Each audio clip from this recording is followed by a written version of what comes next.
Chapter 466. More importantly, how did she end up on the bed after falling asleep? Jean Wan rubbed her messy hair and got off the bed. When she walked out of the living room, the first thing she saw was Mo Jingshan, who had already changed his clothes. She paused for a moment. She saw that the man had most likely just showered and had a good night's sleep.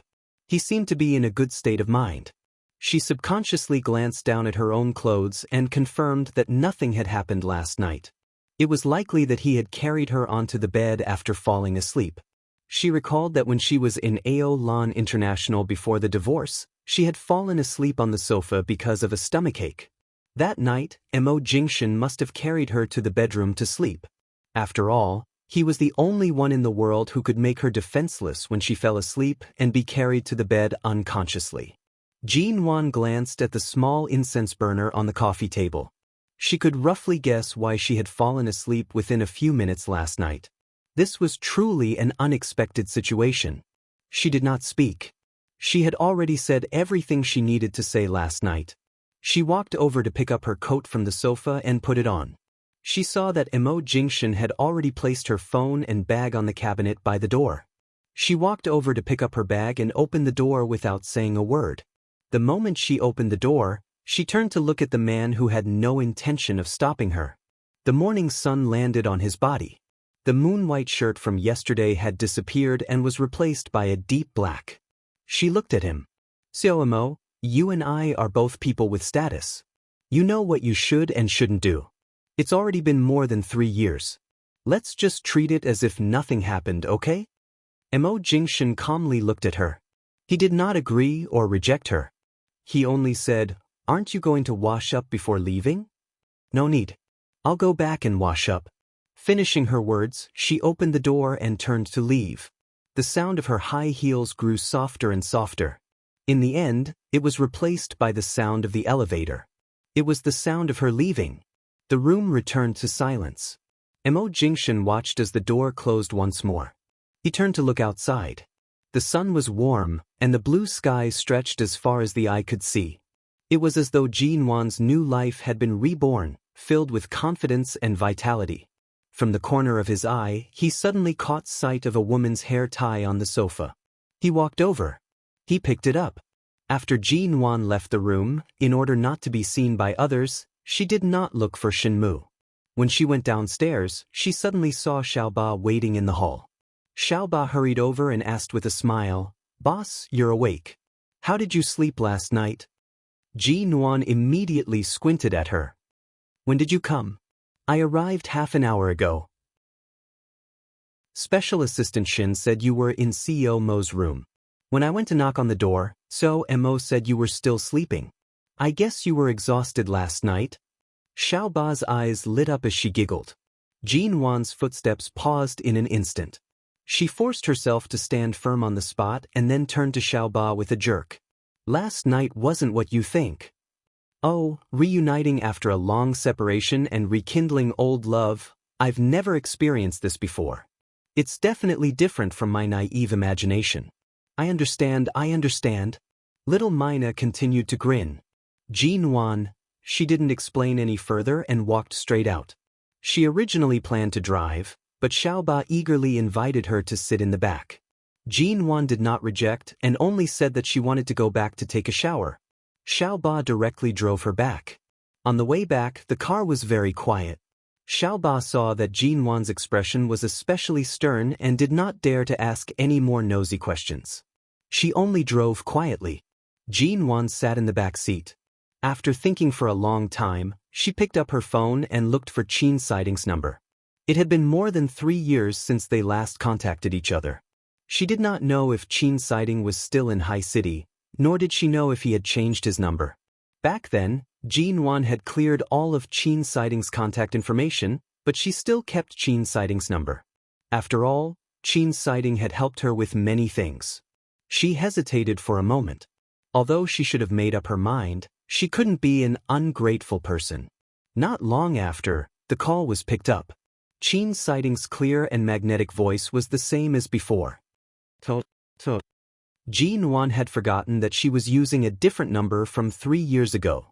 She directly asked, "Dr. Qin, It's been many years since we last met. Are you still in High City? The other side of the phone was silent for a long time. There seemed to be a pause. After a moment, Qin Siding finally asked, Jin Wan? Yes, it's me. Jin Wan's voice was calm. After returning to the country, I haven't been able to meet Dr. Qin. In the end, I still have to call to trouble you. I'm really ashamed.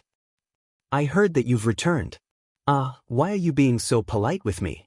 Jin Wan did not continue the small talk and directly said, I heard from Shenmu that Mo Jingshan has been suffering from insomnia for the past few years. What's going on? Qin Siding clearly did not expect Jin Wan to mention Mo Jingshan. He was silent for a moment and did not ask further. He only answered, for the past 3 years, he has indeed had this illness, but it's not as serious as Shenmu said. It's true that he often has trouble sleeping at night, but this can't be considered a long-term illness. More importantly, he often works overtime and stays up late. There are all kinds of people in the country's business world, and the atmosphere of the upper class is inseparable from alcohol. It's inevitable that he will drink some alcohol. After enduring day after day, his body will definitely feel uncomfortable. Generally speaking, it's because he doesn't sleep well. Coupled with tiredness and excessive socializing, he will occasionally have a headache. However, after a good night's sleep, he'll be fine. It's because of the lack of rest. That's right. Ever since your divorce. Qin Siding paused. Ever since 3 years ago, he has been constantly working hard. He rarely listens to others' advice and goes home early to rest. He's just taking advantage of his youth. If it were someone in his 40s or 50s, he would have died long ago. All right, I understand. Thank you, Dr. Qin. Why are you suddenly asking about him? Is there something going on between the two of you? No, don't misunderstand.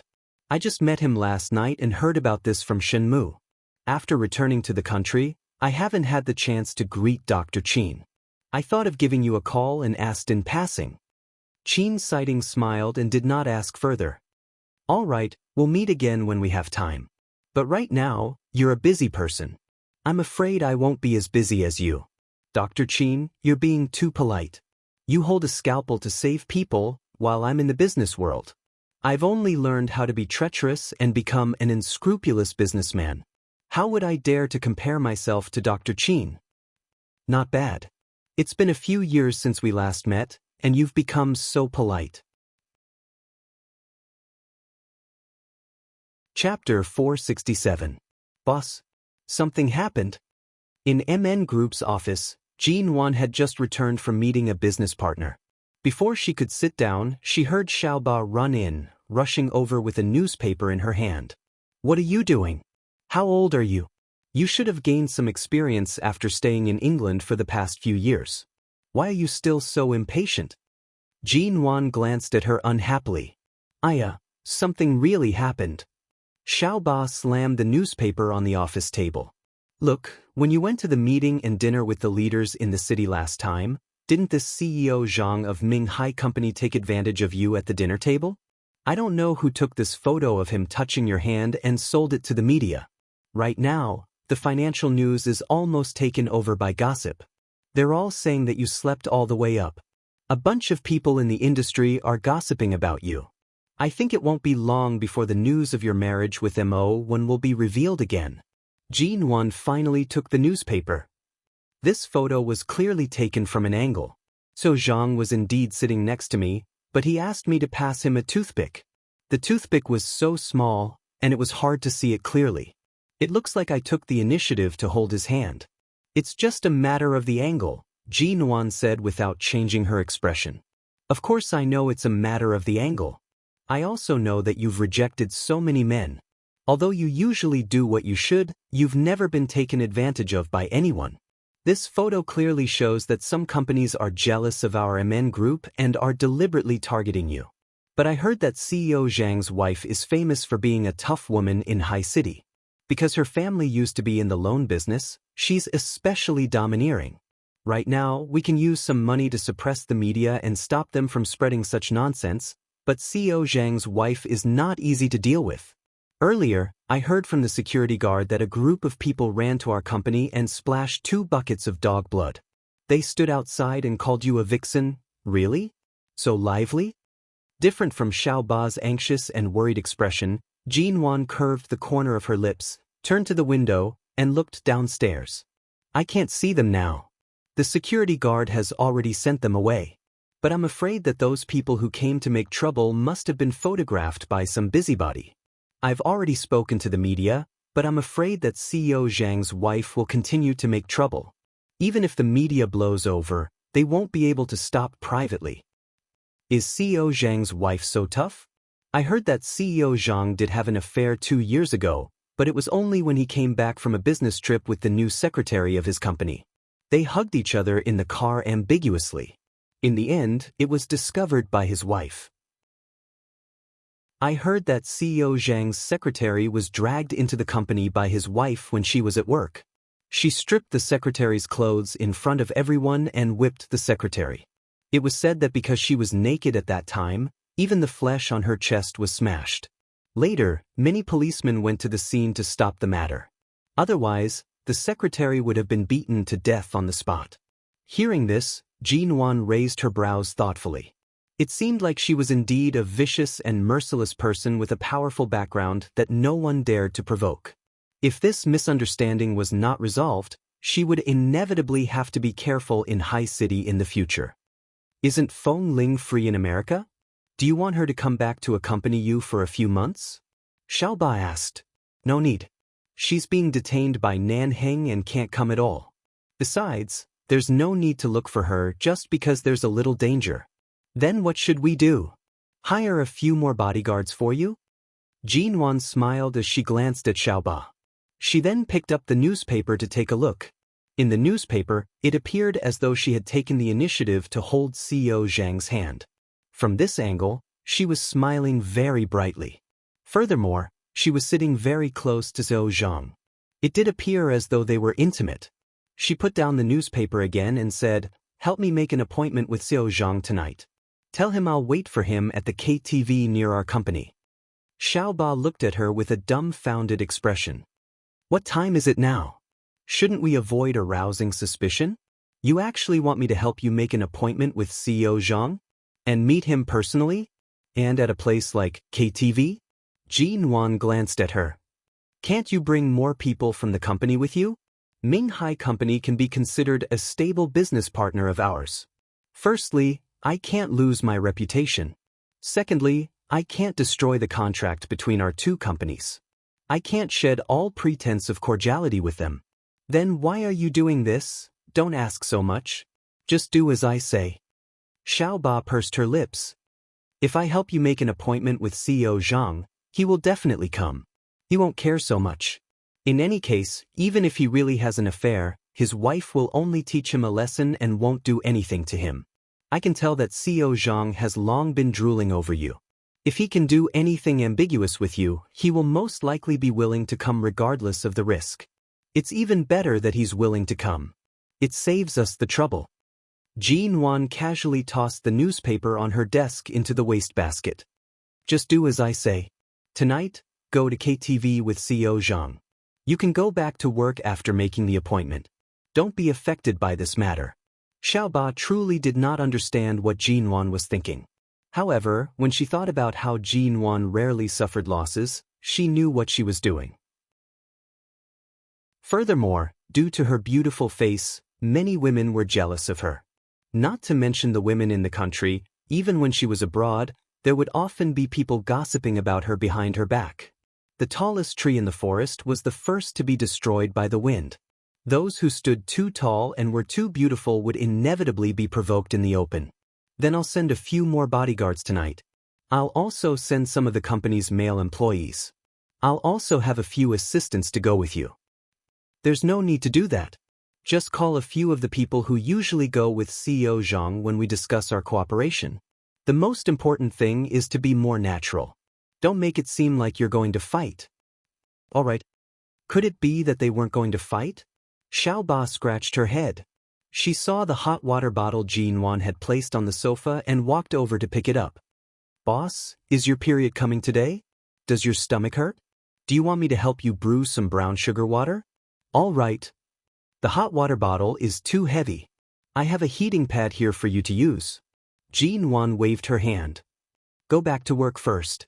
Right now, I'm not as afraid of the cold as before. It doesn't hurt as much. I'll be fine after drinking some hot water. Chapter 468. That night, there were many security guards gathered below MN Group. However, Jin-won did not bring a single one with her. Just as she had requested, she only brought along the secretaries and assistants who usually followed her around to socialize, including Xiaoba. When they arrived at the KTV, Teo Zhang was already waiting there. However, he had specially brought along 2 bodyguards to wait outside the KTV. The moment he saw Jin-won, Teo Zhang's eyes immediately lit up as he approached. He reached out to hold Jin-won's hand. Jin-won calmly avoided him, smiling as she said, "So Zhang, this KTV is crowded. Let's go in and chat." Her words were somewhat ambiguous. Seo Zhang immediately nodded and extended his hand to invite Jin-won in. As they walked, he said, "Suji, I'm really sorry. I didn't expect that such a thing would happen when I asked you to pass me a toothpick that day. Please don't take the news too seriously. I'll definitely explain it clearly to the media. It's not important whether you explain it or not. People like us usually use the same method when faced with such baseless news. We use money to buy over the media and suppress them. It's not difficult to erase the rumors in the media, but what's important is the relationship between CEO Zhang and CEO Zhang. It can't be changed because of such a thing." Jin-won smiled as she spoke. She winked at CEO Zhang and walked in. Su Zhang did not expect Jin-won to be so sensible. He pushed open the KTV room's door and smiled as he invited her in. He saw that the people accompanying her were still the secretaries and assistants she usually brought to discuss their cooperation. She did not bring anyone else with her, so he believed that she was only here to discuss their cooperation and to have a chat. However, since Jin-won was the one who took the initiative to invite him, and the media had also spread such rumors, CEO Zhang instinctively felt that perhaps Jin-won was also interested in him. After sitting down, Teo Zhang opened a bottle of wine and placed it in front of Jin-won. He took the initiative to lean in to say, "To be honest, I was also very surprised when I saw the photo in the media. I didn't expect there to be so many despicable people in our business circle. They clearly saw that there was no relationship between the two of us, yet they deliberately took such a photo to make people panic. COG, your reputation has been affected. I'm really sorry." Jin-won glanced at the wine on the coffee table and did not pick it up to drink. As Seo Zhang inched closer to her, she stealthily avoided him. She maintained a calm smile on her face. "It's just a toothpick. Seo Zhang, don't take it to heart. Didn't we talk about future cooperation during our previous meal? I'm afraid that you've forgotten all about this matter, haven't you?" "No, how could I forget my agreement with Soji? Isn't it just to increase MN Group's profits by another 10%? That's fine, that's fine. I agreed to it back then. Soji, did you bring the contract with you? It's not just 10%. I've been calculating for the past few days. MN Group has contributed more than half of the planning and manpower for this project. I mean to increase it by 25%. On top of the 10% you agreed to last time, I'll add another 15%. At this point, Jin-won smiled at Seo Zhang's suddenly stunned expression. "Seo Zhang, we're not asking for an exorbitant price. You should know that without MN Group's planning and our core personnel, this project can't be completed. It's reasonable for me to increase this portion." This. Seo Zhang hesitated for a moment. After Xiaoba handed him the contract with an eager expression, he picked it up and glanced through it. He had thought that Jin-won invited him here today to talk about the scandal. He wanted to confess to her that he was indeed interested in her and hoped that he could have a chance to see her more in the future or develop a deeper relationship with her. However, he did not expect that Jin-won, who had been smiling so brightly at the door and easily misunderstood, now that she had entered the private room, she was serious and only here to raise the price. But this time, he did bring Jin-won trouble, and Jin-won's request was actually within a reasonable range. However, he had never thought of raising the price by more than 10%. After all, this 25% difference in profits was more than 300 million yuan. It was only a project that could last for a few months. Although it was indeed profitable, this MN group really knew how to make money. CEO Zhang, are you not satisfied with this price? It just so happens that our cooperation hasn't officially begun. Neither side has sent any relevant personnel, and our time hasn't been occupied. It's fine if we stop this new cooperation now. Recently, I've been busy with trivial matters and really don't have the time to discuss these matters. If we can't settle this project today, I won't have the time in the future. I can only send my assistant and secretary. They're only following orders, and it won't be easy for us to negotiate. Besides, Xiao Zhang and I are very close. If it's someone else talking to you, it won't be easy for you to negotiate, will it? Su Zhang stared at Jin Wan's smiling expression and suddenly cursed in his heart, "Mother." This woman looked like a beautiful and harmless little rabbit, but why was she so shrewd in her bones? No wonder MN Group developed so quickly in the hands of a young woman like her. It seemed like she really had some tricks up her sleeve. Taking advantage of this opportunity, he couldn't let go of this cooperation project. Otherwise, not only would he lose 300 million yuan, but he would also lose all the profits to his other partners. If the scandal hadn't happened, perhaps he could put on a cold face and hang on for a while longer, keeping as much profit as he could. But now, he was stuck at a time like this. Jin Wan had clearly shown that she didn't intend to insist on cooperating with him.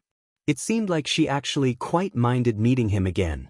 If he didn't even have a chance in the future, he wouldn't be able to put on a cold face and put on airs. Right now, Jin Wan was giving him a choice. She was also clearly telling him that this was the last time they would meet before the project was confirmed. If they could come to an agreement, then they would. If they couldn't, then they would part ways and never see each other again. It was also a good way to avoid arousing suspicion. Everything was reasonable, and no one could find fault with it. Su Zhang smiled and glanced at the contract in his hand. He seemed to be wavering, but his words were still somewhat unhappy. He said, "COG is really amazing. Don't tell me that photo was taken by COG?" Chapter 469. Well, with that one sentence of hers, it could be said that she had revealed all of his secrets. It seemed like Jin Wan knew about his ambiguous relationship with his secretary and how his wife came knocking on his door. Thus, Jin Wan had no interest in him at all. From start to finish, she was only here for this contract. She was clearly using this opportunity to raise the price. Furthermore, she had smiled ambiguously at him outside the KTV earlier. If people outside saw this, they would easily misunderstand what was going on inside. If Jin Wan was more careful, his wife would most likely be on her way here.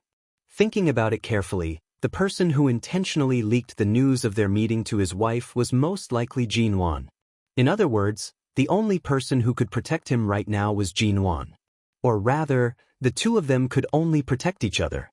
If she let go of this matter and did not explain herself, his wife would most likely cause some trouble here today. However, Jin Wan was right. This 300 million yuan of profit was indeed a small favor to MN Group. It was not something to be proud of.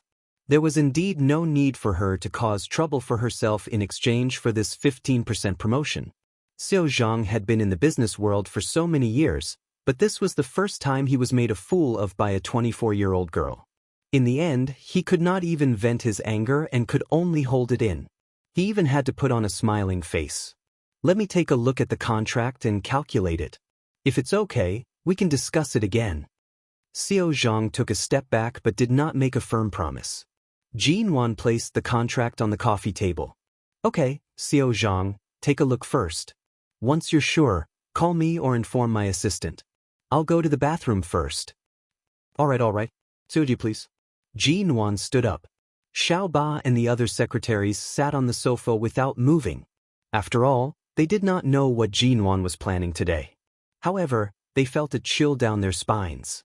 They felt like Xiao Zhang's wife would come charging at them at any moment. "Xiao Ba, bring my bag over," Jin Wan said. Xiao Ba rushed to hand Jin Wan's bag to her. She then watched as Jin-won calmly entered the bathroom without the slightest hint of nervousness. As soon as the bathroom door closed, there was a sudden commotion outside. Little 8 and a few secretaries sat on the sofa and looked at each other. When Director Zhang heard the commotion outside, he furrowed his brows. He hurriedly got up and opened the door a crack with a guilty look on his face. After taking a look outside, he hurriedly called for the security guard outside and whispered, "The person causing trouble outside is my wife. Don't let her know that I'm here. If she comes looking for me, just tell her that I've just left." The security guard nodded with a confused look on his face. At this time, the noise outside was even louder. Xiao Zhang gritted his teeth in anger when he thought of how he had been tricked by Jin-won today. Originally, he wanted to take advantage of MN Group before they established themselves in Haicheng to gain more profits. In the end, not only did he fail to gain any advantage, but Jin-won even used this scandal to turn the tables on him. "Where's my husband? Didn't someone just take a photo of him flirting with that little vixen surnamed G outside this KTV? Where is he? Get them to scram out here." Mrs. Zhang, who was outside, shouted while holding a cigarette. She rushed in despite the security guard's obstruction. Hearing the powerful voice outside, the two colleagues sitting by Little 8's side hurriedly huddled together. They moved closer to Little 8 and asked worriedly, "What should we do? It seems like they're really fierce." Little 8 turned to look in the direction of the bathroom and whispered, "COG should have a way. Let's wait and see first." Although she was also quite nervous, when she thought of how confident her boss was, she felt that there shouldn't be any problems today. Mrs. Zhang continued to shout outside. The security guards kept rushing over to stop her, but who would have thought that Mrs. Zhang actually brought so many people over? Men and women, rough, and those with some skills, none of them could stop her. They could only hear her shouting as she rushed in. The one surnamed Zhang. "Come out here.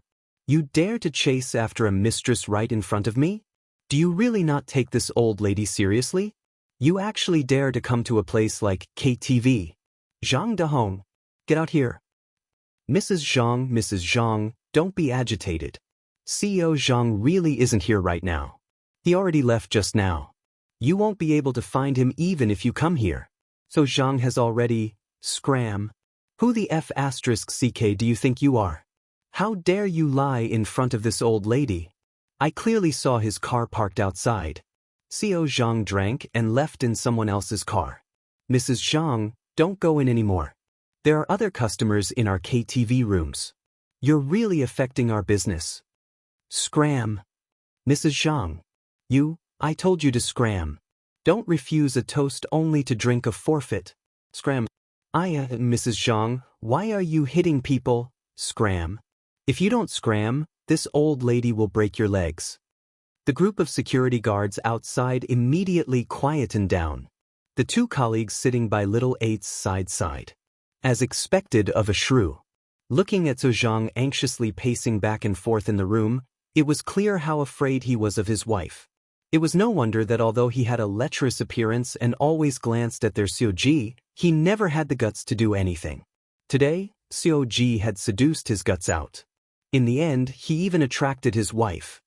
Little 8's sister, will someone die? Little 8 did not speak. She lowered her head and was about to take out her phone from her bag. She was considering if she should call the police. If a fight really broke out, it would be good if the police could arrive in time. In the end, she had just rummaged through her bag when she suddenly saw the heat pad she had prepared for Jin-won. Little 8 immediately felt a flash of inspiration. She seemed to understand Jin-won's intentions. She did not take out her phone but slowly closed her bag.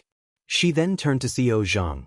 "Xiao Zhang, your wife sounds really impressive." Xiao Zhang immediately narrowed his eyes at Little 8 in displeasure. He said meaningfully, "Your COG is also quite impressive." As he spoke, he even gave her a thumbs up. However, his actions were slightly harsh and he was gritting his teeth. It was clear that he was extremely angry and anxious. Little 8 narrowed her eyes and smiled. She did not speak further. "Zhang Dahong, if you don't scram out, this old lady will burn down your company. Come out."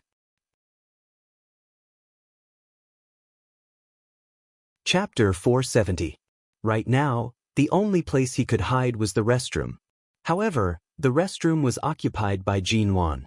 A loud knocking sound suddenly came from the private room's door. The knocking was heavy and fierce, causing one's heart to flutter. "Come out. Scram out here for this old lady." The private room's door was slammed open at this moment. CEO Zhang's 8 meters tall and fat body could not help but tremble. Mrs. Zhang rushed in. She was also very fat, around 7 meters tall. Among women, she could be considered very strong. With one look, it was clear that she was not someone to be bullied. When Mrs. Zhang saw Ho Zhang, she rushed up and grabbed his ear while scolding. "You're really bold. You really have guts. You actually dare to fool around with other women outside. Where's that vixen called Jin-won? Didn't she come with you? Didn't you flirt outside the KTV? Where is she?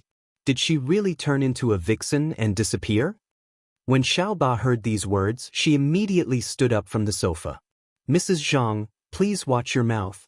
Our CEO Ji is here today to discuss a collaboration with CEO Zhang.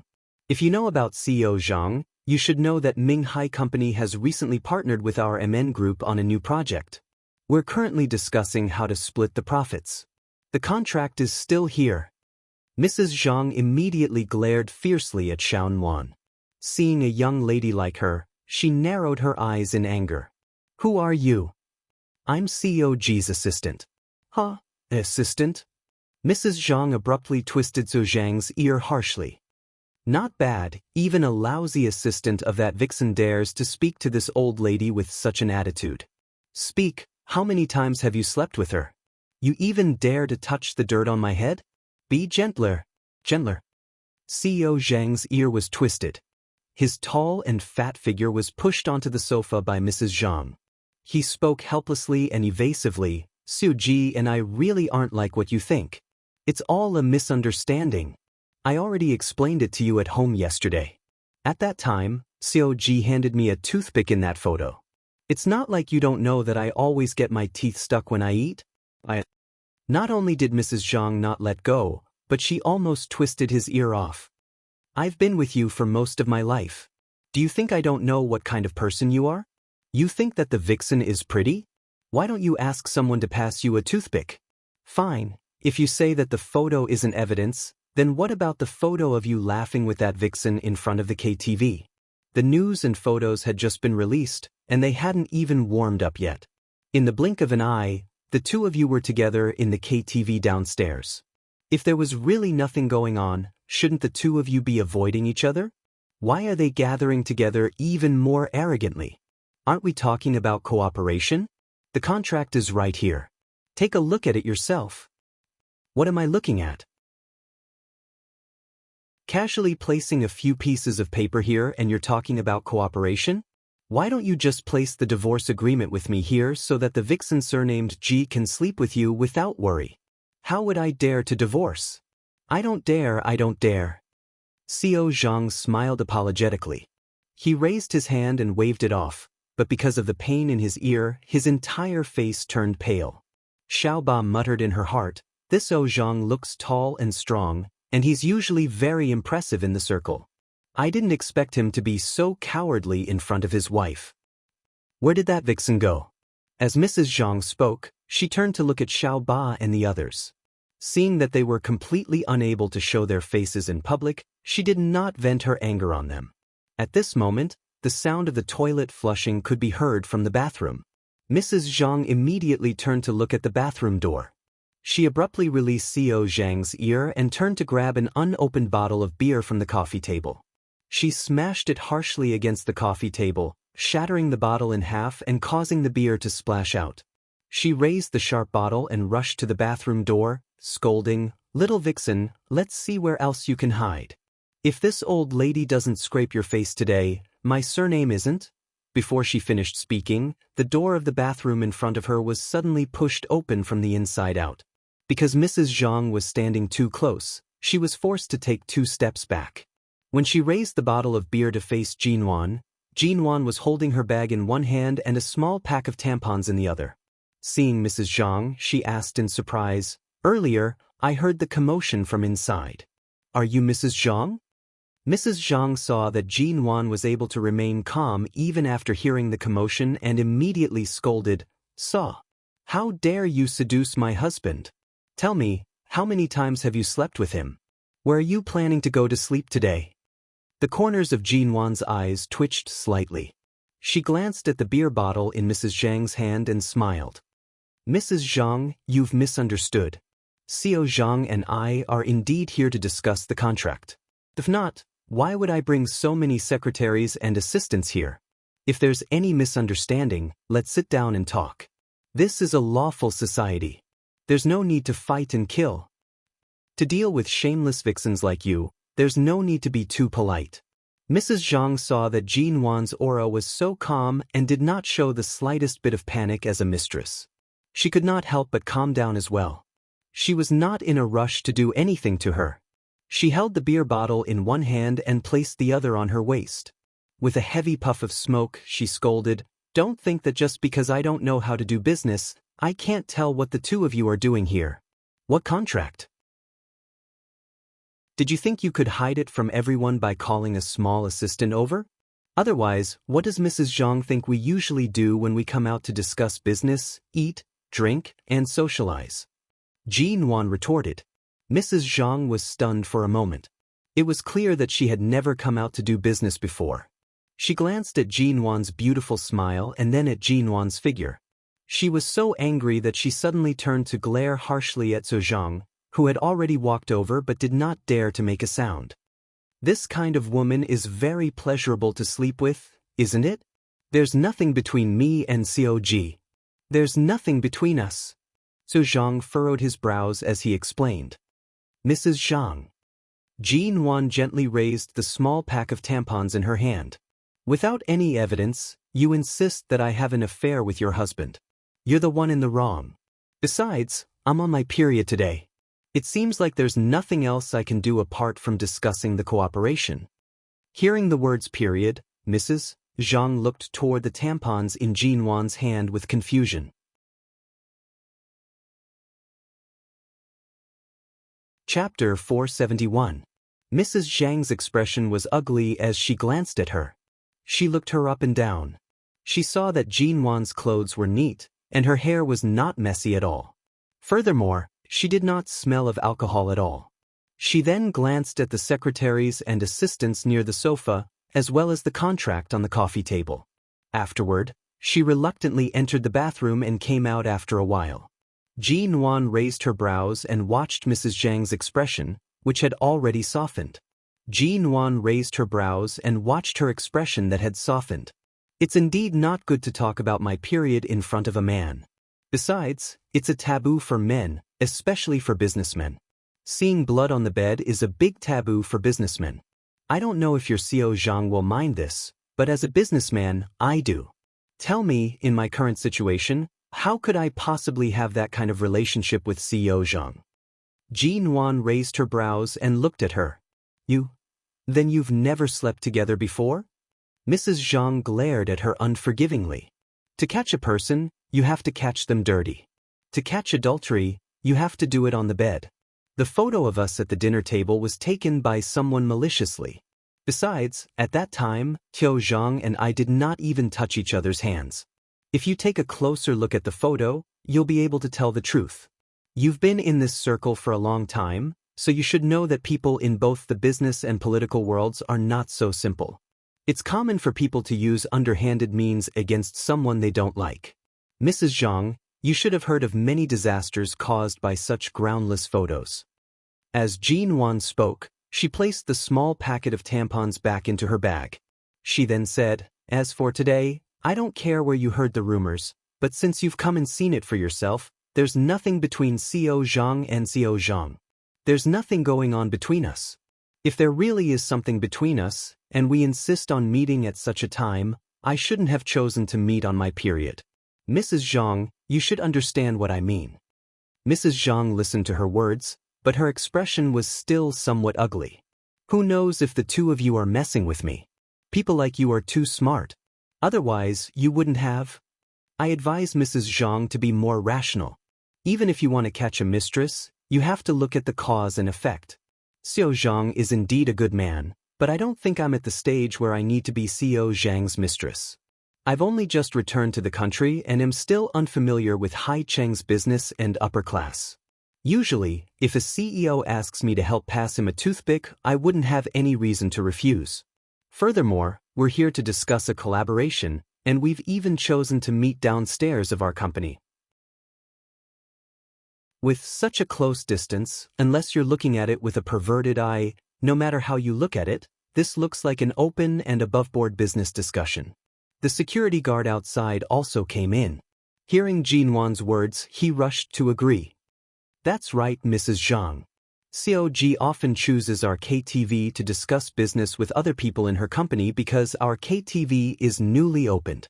The environment is good, the space is large, and the soundproofing is good. It won't be too noisy. Furthermore, our place is very clean and close to COG's company.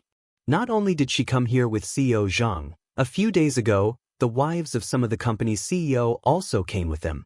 We really don't have any messy matters here. There isn't even a guest room upstairs. It's impossible for something like what you're thinking to happen. Mrs. Zhang's expression was slightly embarrassed. At this moment, Xiaoba came over and took out a heat pack from her bag.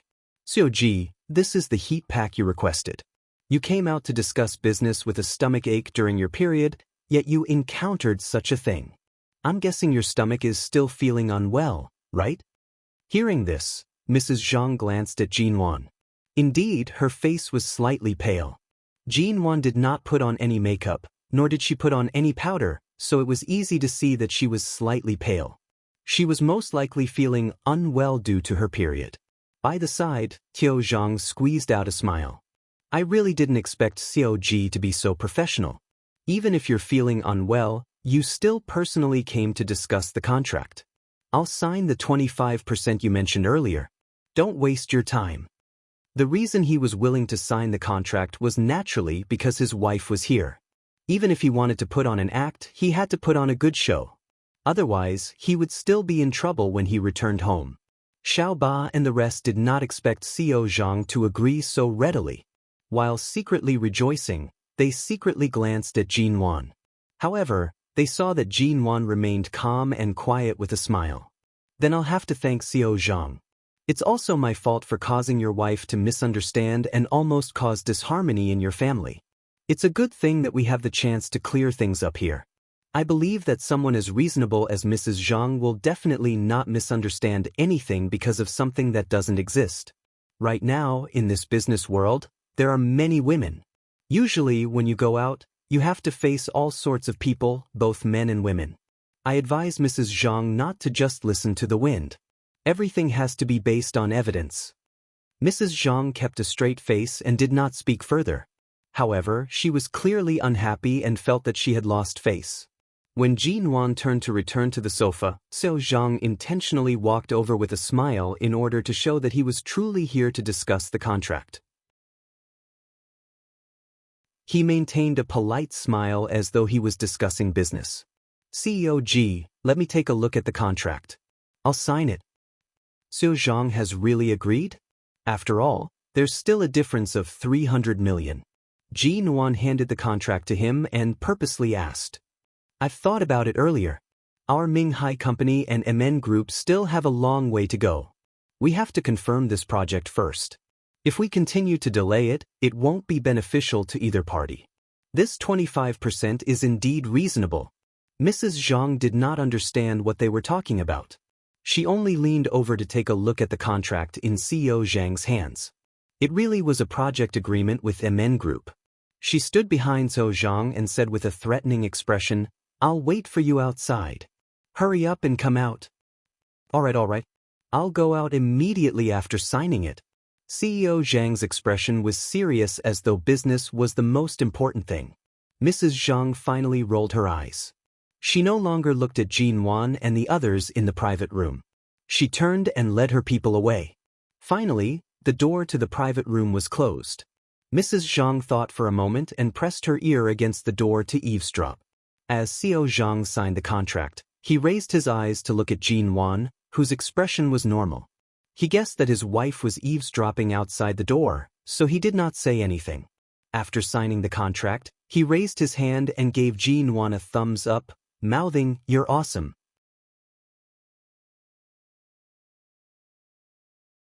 Chapter 472. Seo-jong watched in displeasure as she held onto the contract worth 300 million yuan.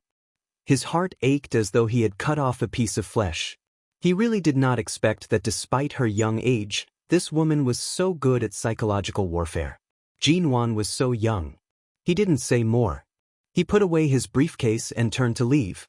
His expression was very ugly. When he left the private room and saw that his wife was still outside, he immediately put on a smiling face and didn't dare to show his anger at all. In the private room, Jin-won gently flicked her fingers on the contract. She curved her lips and casually tossed the contract to Xiaoba. "Keep it." The next day, a roll of surveillance footage from the KTV near MN Group was sent to the computers of various media outlets. Overnight, all the unrelated rumors about Jin-won and Seo-jong were deleted. Not to mention photos, not even a single insulting word was left. Jin-won was very busy these days. Although the scandal last time didn't affect her much, the news of her returning to the country with MN Group, which belonged to the business circle, spread like wildfire and was widely spread.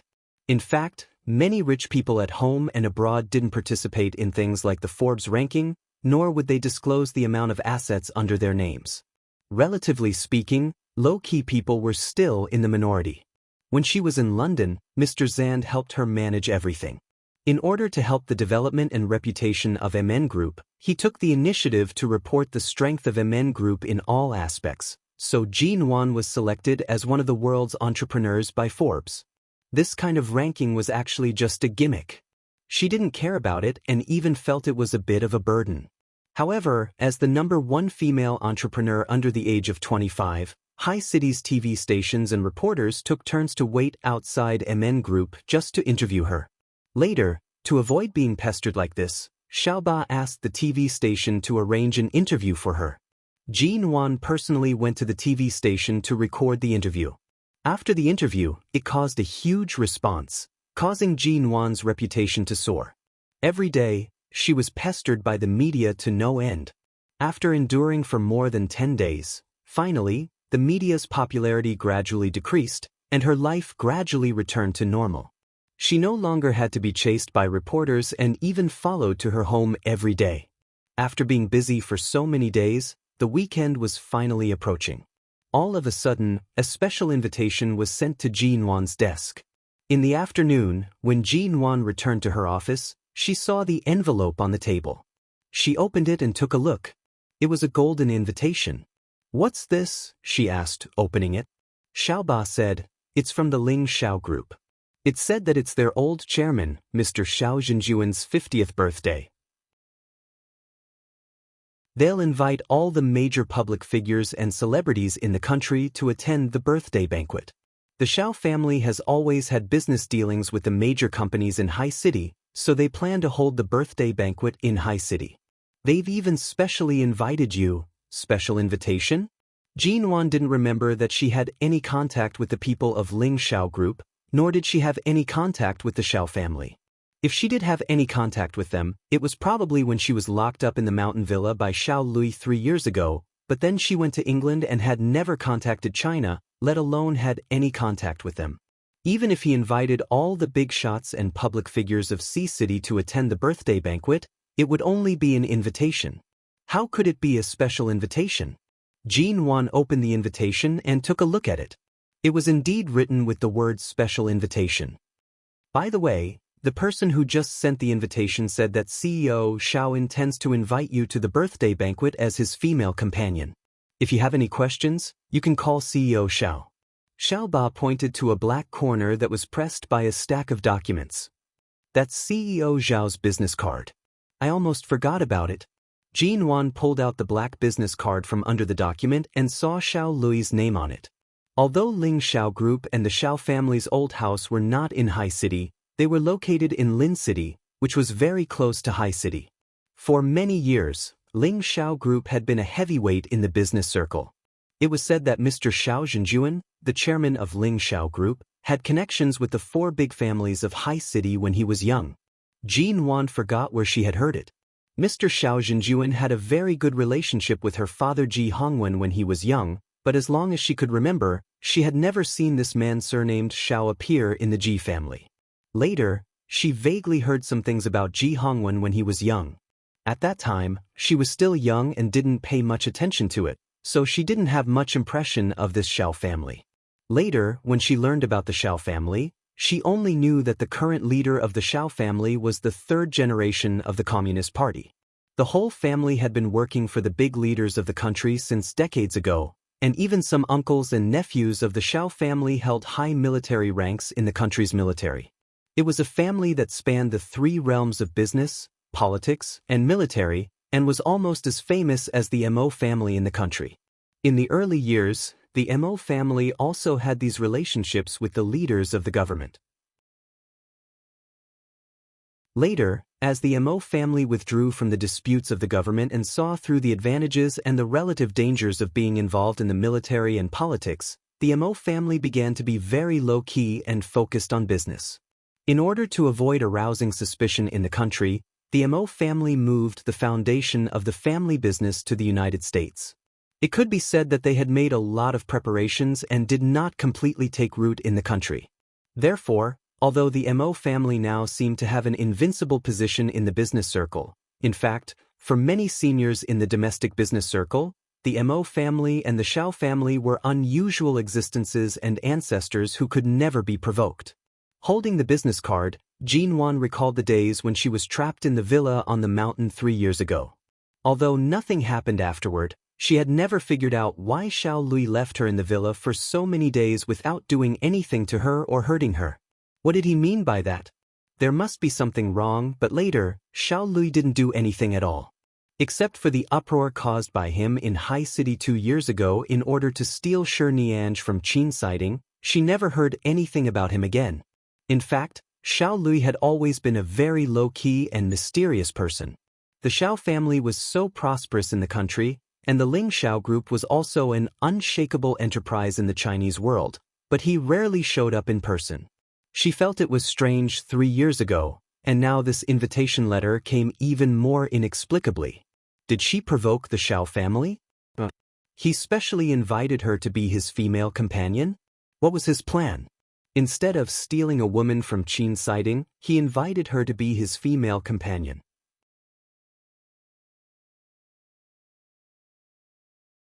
Chapter 473. 2 days later, on Sunday. Jean Wan got up early, took a shower at home, and prepared for the birthday party in the evening. Tonight, not only was she the president of MN Group, but she was also the female companion of President Xiao of Ling Xiao Group. Therefore, she picked out a red dress that she liked to wear after going to England, put on a more suitable dress, and went out. When she arrived at the appointed place, she saw a stretch car parked in the distance. Obviously, Xiao Lui had been here for a while and had been waiting for her outside. Jean Wan went over and knocked on the window. When the window rolled down, the man inside took a sideways glance at her. Seeing Jean Wan in a red dress and smiling, he raised his eyebrows. "Miss Ji, I haven't seen you for 3 years. You've become more and more beautiful." Xiao Lui got out of the car. Dressed in a well-ironed suit, he was still as arrogant as before. When he saw Jean Wan's coat, he said with a smile, "I just invited you to my father's birthday party. Although the room is air-conditioned, it's still summer, so it won't be too cold. Why are you wearing a coat?" "It's a dress I chose at the last minute.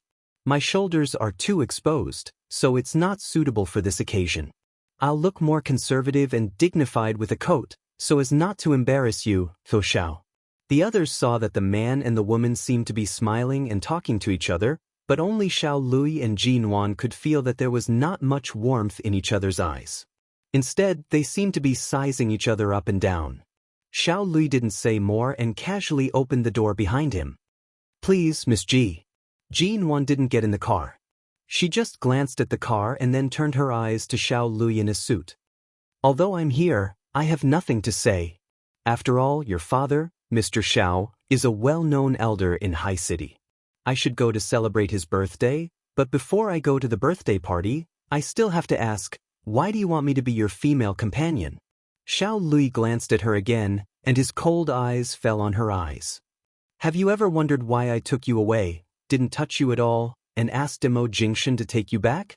Jinwan, no. Xiao Lui.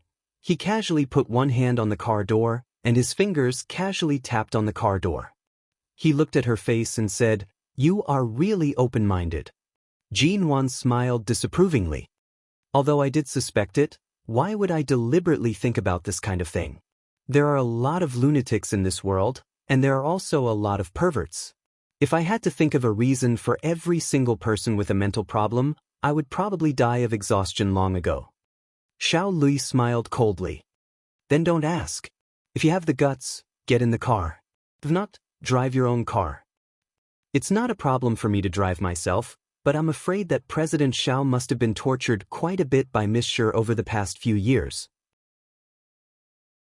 He seems rather cold and distant, no longer as gentlemanly as he was 3 years ago. Jinwan smiled, her eyes slightly curved. How is it? In the end, your rabbit still didn't obediently enter your cage. Are you very angry? As she wished, Xiao Lui smiled coldly at her, but his smile made her feel as if she had fallen into an ice cave. Little girl, if you weren't related to me, your blood would have been spilled on the spot. How dare you poke me with words? Who gave you the guts to do so? Is it Mo Jingshan? As far as I know, haven't you two been divorced for a long time? Jinwan didn't answer this question, as if the Mo Jingshan he mentioned had nothing to do with her. She just glanced at her car that had just parked not far away. I'll drive myself. I don't want to bother Xiao Xiao. I'll attend the birthday party, but I'd better forget about being your female companion. I don't want to be the female companion of a man who emits cold air. I'm afraid I'll freeze to death before I get there. I'm not related to you. I don't need to make myself suffer. Seeing her turn to leave his car, Xiao Lui frowned and turned to look at her. Come back. Jinwan stopped and turned to look at him. Xiao Xiao, can you change your attitude? Is this the attitude you should have toward your female companion? Xiao Lui opened the car door again. Get in. Jinwan didn't move but tilted her head and looked at him as if sizing him up. Miss Ji, please get in the car. He glanced at her coldly again and said, please. Tut, it seemed that she had to go tonight. What kind of birthday party was it? Why did she, who had nothing to do with the Xiao family, have to go? Even a person like Xiao Lui could compromise for once? Jinwan turned and walked back. Before getting in the car, she glanced at the man beside her. Thank you, Xiaosha. Sorry to trouble you, but I want to say that you can call me CEO Ji or Jinwan. I'm not a little girl. Don't call me that. If you don't know me, you might think I've adopted a godbrother. Hearing the word brother, Xiao Lui suddenly said meaningfully, really? Then one day in the future, you may be surprised. Jinwan had already sat in the car. She didn't hear him clearly just now, so she poked her head out to look at him. What do you mean by surprised? Xiao Lui didn't get it. He sneered and slammed the door shut with a bang. Fortunately, Jinwan stepped back quickly. Otherwise, her head would have been smashed by the door. The Xiao family's birthday party was held on a luxury cruise ship. Although Jinwan had been in the upper class since she was a child, she rarely attended such an extravagant party. After getting out of the car, she saw the huge cruise ship parked near Hai City's Binhai Bay. Jinwan commented, very classy. Xiao Lui stretched out his arm to her and said, of course. How dare I invite Miss Ji to an ordinary party? Jinwan glanced at his arm. Even if I'm your female companion, you don't have to hold my hand and go in. Xiao Lui. Didn't you tell me to be gentlemanly to you? Just be gentlemanly in attitude. You'd better keep your distance. After all, we don't know each other that well. With that, Jinwan took out her invitation from her bag and walked inside. First, she needed to get in the car with the invitation and ID card, and then take a special car to the Bay Pier. The car drove straight from the pier to the cruise ship. Looking at the size of the cruise ship, Jinwan sighed at the Xiao family's extravagance. The car smoothly arrived at the cruise ship's parking lot. Jinwan and Xiao Lui got out of the car. After all, as his female companion, even if she didn't have to hold his arm, she had to walk closer to him. Xiao Lui was one of the hosts tonight. After getting on the cruise ship, she didn't need to take out her invitation. She just needed to follow Xiao Lui to enter the banquet hall. Many people had gathered in the luxurious banquet hall, and it was very lively.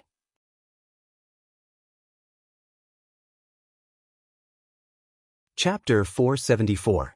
Until her gaze landed on Mo Jingxin, who had unknowingly arrived at the scene. Jin Wan turned her face and looked at Xiao Lui expressionlessly. Is it too late for me to leave now? But he's just your ex-husband. Will he eat you? Do you know what it means to avoid arousing suspicion? Jin Wan's face was cold and her voice was full of displeasure. If you don't say it, if he doesn't say it, if I don't say it, who will know that you used to be Mrs. Mo? Even if there are a few people here who know it, they don't dare to say it without seeing Mo Jingxin's attitude. Besides, no media will come here today. Don't worry.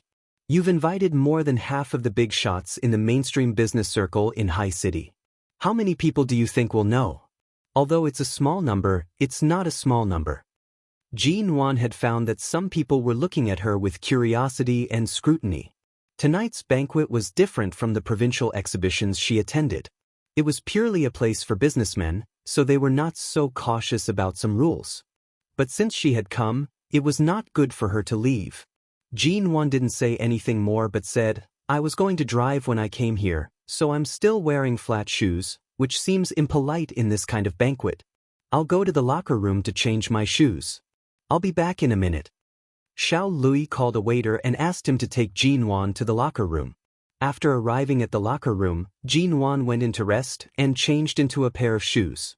When she got up, she took a few steps in the locker room. Although the shoes looked good, they were new. She had never worn them since she tried them on when she bought them.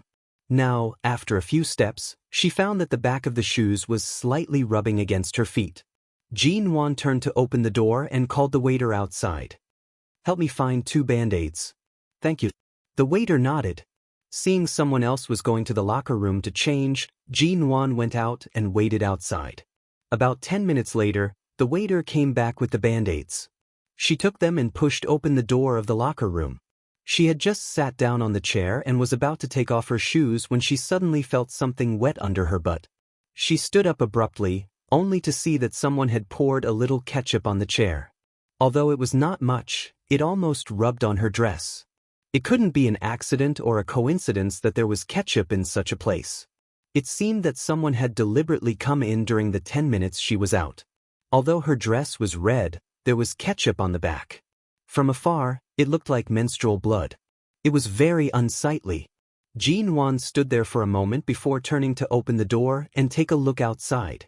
She saw Ji Mengran standing in the crowd of the banquet hall, holding Xing Yihan's arm and chatting with others with a smile. She then glanced at the French fries on the long table and the ketchup on the plate.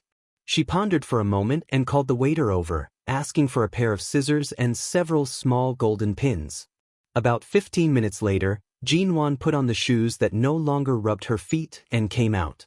She was still radiant and unaffected. In the distance, Ji Mengran glanced in the direction of the locker room from time to time. She saw that Jin Wan's red dress had been rolled up to her waist and decorated with several small golden pins.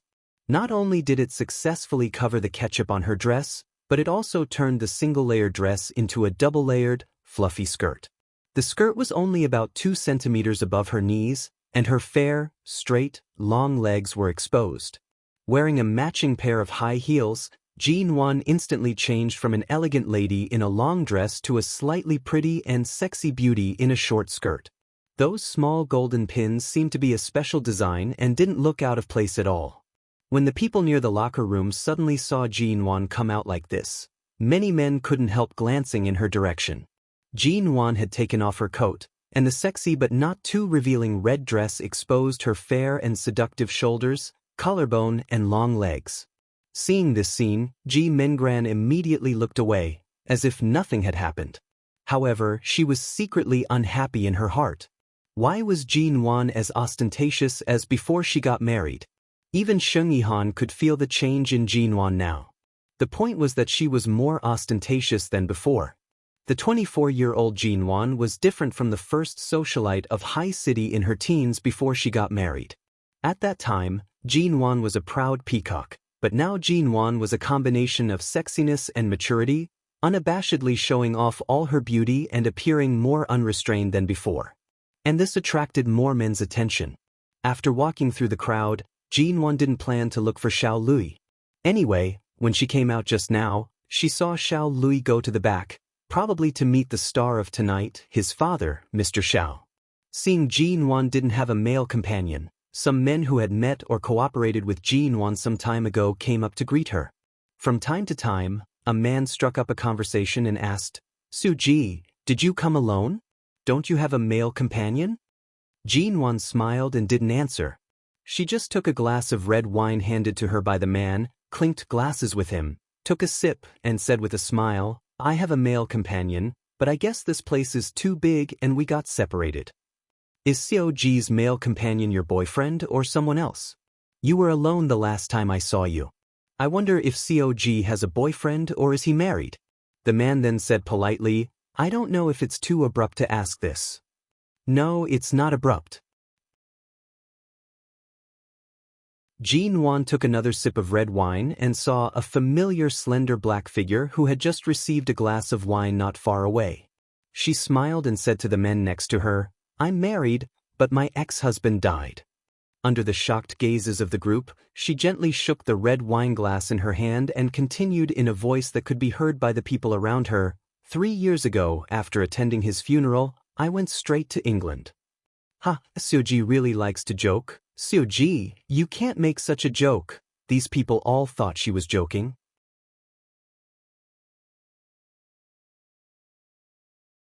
Chapter 475. Jin Wan walked through the crowd. Because of the ketchup, her short skirt had to be changed. Although it was no longer dignified and elegant, it was beautiful with her pretty eyes and brows. Over the years, she had always known how to show her beauty to the extreme. The more someone wanted to play tricks on her, the more confident and elegant she would be. Ji Mengran watched from the side. As soon as Jin Wan appeared in the crowd, almost all the men's eyes turned to her. Jin Wan didn't walk with her male companion, so everyone scrambled to be her companion.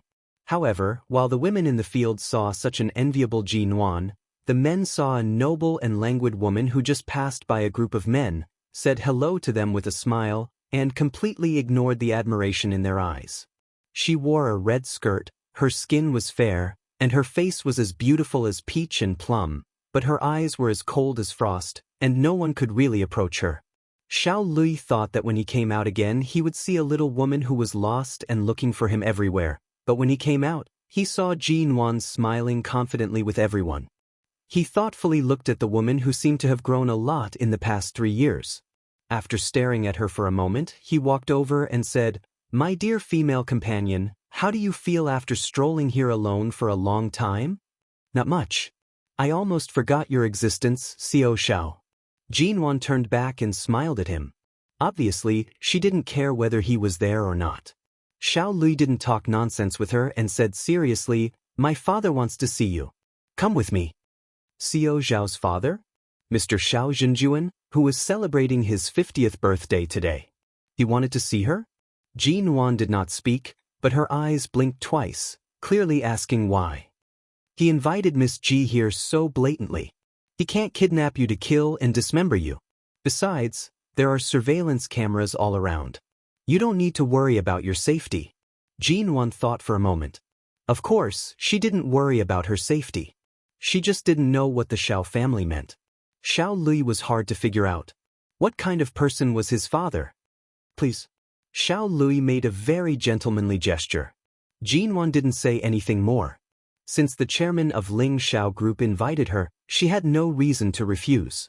After all, this was a large domestic company. No matter how powerful MN Group was, it couldn't easily compete with Ling Xiao Group. When he and Xiao Lui were about to walk in the direction he said, they suddenly passed by a quiet place where people were drinking wine. Xiao Lui stopped, looked back at the person beside him and said with a smile, "Sir Mao, it's such a beautiful night. Have a good time." Jin Wan turned around to see the man's handsome face that caused one's hair to stand on end. The black shirt wrapped around the man's slender and straight legs and the perfect lines of his body. It was so exquisite that there was not a single crease on it, causing countless women to be captivated. He raised his eyelids, glanced at them indifferently, and finally rested his eyes on Jin-won's face. His eyes were as calm as ever, as if Jin-won had never said he was dead. His handsome face was also calm, but his eyes were deep. He stood there indifferently and said in a low and clear voice, "It doesn't matter whether I'm happy or not, but I'm afraid the person Xiao Xiao is taking her to see won't make her very happy." Jin-won raised her eyebrows. Was Mo Jingshan a fortune-teller? How did he know that Xiao Lui was taking her to see someone? Why did she feel that he seemed to know why Xiao Lui invited her here tonight? Just like 3 years ago, Mo Jingshan clearly knew Xiao Lui's background very well. Seeing Jin-won pondering, Xiao Lui just smiled and looked back at her. "Miss Ji, don't tell me you don't dare to go in. It's just to see my father." Jin-won didn't speak, nor did she look at the two men again, but walked in. She didn't stop until she reached the door of the lounge. "Although I'm not a narcissistic person, I don't think Mr. Xiao will be so senile as to want to see me and ask me to be his daughter-in-law, will he?" Jin-won suddenly blurted out after thinking a lot about Mo Jingshan's words. Xiao Lui didn't expect that she would walk so fast just now. As soon as he walked behind her, he heard her words and sneered coldly. "Even if he's really senile, I'm afraid I won't marry you." That's true. After all, Xiao Xiao has been pursuing Miss Shi for so many years.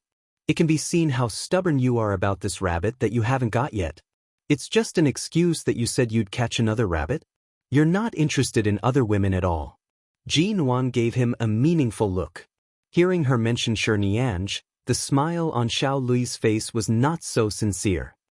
He looked at her with a fake smile. "I advise you not to meddle in other people's business." "I'm not meddling in other people's business. I just like to poke at other people's sore spots." Jin-won winked at him with a smile. Xiao Lui squinted at her and suddenly said indifferently before opening the door, "Even if I'm willing to marry you, I'm afraid I won't allow it in ethics." "You're really thinking too highly of yourself." Jin-won took another look at him. What did this have to do with ethics? The door had been pushed open. When she turned her eyes again, she saw that the lounge was quiet. Only a few staff members were accompanying Mr. Xiao Zhenjuan inside. There were a lot of bouquets in the lounge, which should be all kinds of birthday flowers sent in advance by the people who came to celebrate his birthday. Hearing the sound of the door, old Mr. Xiao Zhenjuan suddenly turned his eyes. Although the 50-year-old man was already half a century old, he was handsome. Judging from his temperament and figure, he seemed to be in his 40s. It could also be seen that although old Mr. Xiao Zhenjuan was old, he should often exercise and pay attention to health. Although he was about the same age as her father, Ji Hongwen, his health was obviously better. "You're here?" "Hello, Mr. Xiao, I'm Jin-won." Mr. Xiao looked at her for a moment, then at Jin-won's dress, and suddenly smiled. "The design is good. Did you change it yourself?" Jin-won didn't hide it and said frankly, "I accidentally dirted my dress in the fitting room just now, so I changed the hemline temporarily. I hope this kind of careless behavior is not too unsightly in front of you, Mr. Xiao." "How could that be? Miss Ji is young and beautiful. You are calm when you encounter problems. From the moment you stepped onto this cruise ship, I have been paying attention to you. I can see that Miss Ji is a very outstanding girl," Xiao Zhenjuan said as he narrowed his eyes to look at her, as if he was looking at someone else through her. Because of his words, the polite smile on Jin-won's face gradually faded.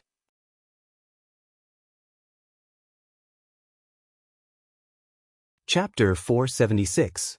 It wasn't until Jin-won saw the surveillance screens of the banquet hall above the lounge that she realized why he said he had been watching her. So she had been watched since she came in?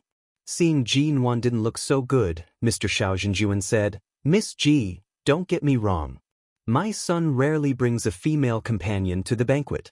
Because you are his female companion, I paid too much attention to you." Hearing this reason, Jin-won's expression softened. "Oh, is that so? Although it sounded normal for an old father to pay attention to his son's female companion, Jinwan clearly remembered that the person who invited her was not only Xiao Lui but also Mr. Xiao Zhenjuan. Besides, Xiao Lui was obviously just joking with her and had never been really interested in her. Since he was not interested in her, he wouldn't let his father misunderstand her, let alone let her come in to see his father. So what was the reason? She was afraid it was not so simple. She didn't speak out her doubts but just looked at Mr. Xiao Zhenjuan with a smile. Mr. Xiao, since you pay so much attention to CEO Zhao's female companion, it seems that you want CEO Xiao to get married and start a family as soon as possible. With that, she turned her eyes to Xiao Lui. CEO Xiao is over 30, isn't he? He hasn't gotten married yet. It's really worrying for him to be single. I know a lot of rich ladies in High City. Do you need me to introduce some to you? She suddenly changed the topic to him. Xiao Lui gave her a warning look. Thank you, but I don't need it. Jinwan gave a faint smile and was about to say something when Mr. Xiao Zhenjuan suddenly said with a smile, Miss Ji, it's true that you know a lot of rich ladies in High City. After all, you are the eldest daughter of the Ji family, born and raised in High City. In my opinion, your plan is really good. When you have time, introduce a few more girls to my son, so that he won't be so stubborn to marry a crooked tree, which doesn't belong to him at all. Xiao Lui's face darkened. Old Xiao, what's the difference between getting married and not getting married? You sound as if you've been very quiet since you got married. In the end, you changed a lot after more than 20 years, didn't you? It's rare for me to see it with my own eyes, so I advise you to restrain yourself. Don't use my marriage for everything. Mr. Xiao Zhenjuan immediately glanced at him coldly, but Xiao Lui didn't look at him. His words clearly indicated that he didn't overdo it. Jinwan felt that her IQ had dropped to 0 the moment she entered this room. He couldn't understand the conversation between the father and son at all. But seeing that the two of them were arguing with each other, as an outsider, she simply didn't participate. She turned to look at the expensive birthday flowers placed around her, as well as all kinds of evergreen trees and other potted plants. Miss Ji likes flowers? Mr. Xiao Zhenjuan's voice suddenly said to her, take whichever you like. Flowers are not suitable for an old man like me. It's more suitable for young girls like you. If you like it, just take it. No, I just didn't want to disturb your chat with Xiao Xiao, so I just looked around casually, Jinwan said politely. Seeing her so distant and polite, Mr. Xiao Zhenjuan looked at her for a while and smiled. It's our fault. We completely regarded Miss Ji as one of our own and quarreled with you in front of you. We are like this at home and don't give in to each other. Our home is so quiet as if we have no relatives. It's rare for us to get together, and we always discuss the company's affairs or quarrel over his marriage. I'm really sorry that you've seen this kind of family affair.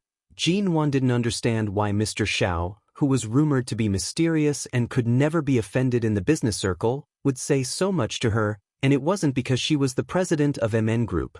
Although he sounded polite, she felt that he seemed to have something else in his words, but he didn't say it clearly. It doesn't matter. I've always let things go in one ear and out the other. I can't remember anything, and I won't tell others about these things. Jinwan smiled faintly and her eyes were calm. Mr. Xiao Zhenjuan looked at her for a while and then said, Today is my 50th birthday. Although it's very lively, I haven't had a close friend to talk to for many years. Miss Ji, I like you very much. When the birthday party is over, would you like to stay for dinner with me? Mr. Xiao, you're too polite. Our MN group has never interacted with your group before. It's an honor to be invited today. Tonight's banquet is so luxurious, and there are so many people here. I guess the banquet won't end until midnight. My stomach isn't very good, and it's not suitable for me to eat at night, so I'd better forget about staying for dinner. If we have the opportunity to cooperate with your group, I'll definitely make time to have a good meal with Chairman Xiao and President Xiao, but I don't eat much, and I'm not a good drinker, so please excuse me. Jinwan said as she picked up her cell phone and looked at the time. It's getting late. Mr. Xiao is the star of tonight's banquet. Why don't you go out to celebrate with everyone?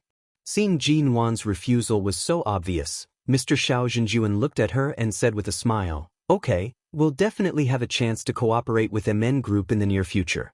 We still have a long way to go. When Xiao Lui finally came out of the lounge, he saw that Jin Wan looked as usual. Although she was suspicious, she didn't seem to want to ask anything. He looked at her. Don't you have any questions? Jin Wan paused and turned to carefully observe the expression on Xiao Lui's face. What are you looking at? Xiao Lui seemed to feel uncomfortable being stared at by her and glanced at her with cold eyebrows. I'm thinking maybe I misunderstood things just now, Jin Wan said lightly. I don't think your father is in a hurry to find a wife for you, nor does he want to force me to marry you. Xiao Lui, nonsense. He just wants to find you a stepmother, doesn't he? Xiao Lui. Jin Wan raised her hand and touched her face with a distressed expression. I admit that I'm slightly good-looking, but I don't think I've reached the point where I can win over both young and old. Your father wants to send me flowers, invite me to dinner, and even tell me that he needs a confidant to chat with. Does he want to marry me and make me your stepmother? Xiao Lui. Jin Wan saw that Xiao Lui's face was almost green as if he wanted to say something but couldn't. She looked at him with a bright smile and asked, Hey, Xiao Xiao, do you lack maternal love?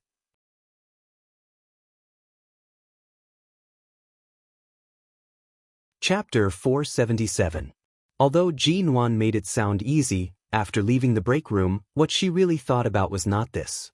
Mo Jingshan would never do meaningless things, much less speak meaningless nonsense. There must be something wrong with what he asked Xiao Lui just now. That Mr. Xiao Zhenjuan was very polite to her and seemed to treat her very well. He seemed to want to get close to her, which contradicted what Mo Jingshan said about making her unhappy. Why would an old man who was very kind to her make her unhappy? She had never met Mr. Xiao Zhenjuan before, and there was no conflict between them. Why would he make her unhappy? After thinking about it, she thought of what Xiao Lui said about ethics and morality. Her eyelids twitched and she seemed to have thought of something, but she walked quickly back to the banquet hall with a straight face and didn't say a word to Xiao Lui again. She was probably thinking too much. When Mr. Xiao came out of the lounge, the banquet hall of the cruise ship was very lively. Mr. Xiao didn't come to see Jin Wan again. Although Xiao Lui was by her side as her male companion, he didn't participate in the various celebrations at the banquet. Whenever a man came to strike up a conversation with her, he would drive him away with his eyes and didn't give Jin Wan any chance to chat with other men. Although this made Jin Wan feel relaxed, she couldn't relax because of the idea that suddenly popped up in her mind. She must be thinking too much. In the middle of the banquet, Jin Wan went to the champagne tower alone to pick up a glass of champagne and looked back at the people who were slowly dancing on the dance floor because of the music in the hall. She picked up another glass of champagne and planned to bring one for Xiao Lui, who had no wine in his hand. However, as soon as she turned around with 2 glasses of champagne in her hand, the lights on the cruise ship suddenly flickered and finally became bright and dark, and from time to time there was a sizzling sound as if there was an electric short circuit. Then, the security guards on the scene sensed that something was wrong. Just as they were about to call everyone to stop walking back and forth, the lights in the banquet hall suddenly went out completely, and the surroundings became dark. Even if there was no danger and it might just be a problem with the lighting, there were still a lot of ladies and men who didn't know how to keep a low profile and were afraid of death, screaming in fear. A group of people fumbled around in the dark, looking for the direction of the exit. The voices of the security guards who were guiding the exit were drowned out by the screams. From time to time, someone raised the flashlight on his cell phone and shone it around, making it even more difficult to see clearly in the darkness. Jin Wan hurriedly put down the glass and was about to follow the crowd out, but someone rushed too fast behind her. She couldn't see anything in front of her in the dark, but there should be more than one person. Those people suddenly bumped into a champagne tower 2 or 3 meters high piled up of countless champagne glasses. Countless goblets fell and in an instant, all the glasses smashed down on Jin Wan, who was standing closest to the champagne tower. There was a crash and the sound of glasses falling to the ground. Soaked by the wine, Jin Wan was about to dodge to the side to avoid being hurt more, but someone next to her bumped into her again. She was wearing high heels, and the ground under her feet was full of wine and glass fragments. It was slippery and she couldn't stand firm. As soon as she was bumped, she suddenly fell to the ground. Hiss! She sucked in a breath of cold air in pain. At the moment when her arms and calves were pierced by the glass fragments of various glasses on the ground, Jin-Wan wondered if she would be trampled to death by the panicked footsteps of a group of people, but the lights came back on at this moment.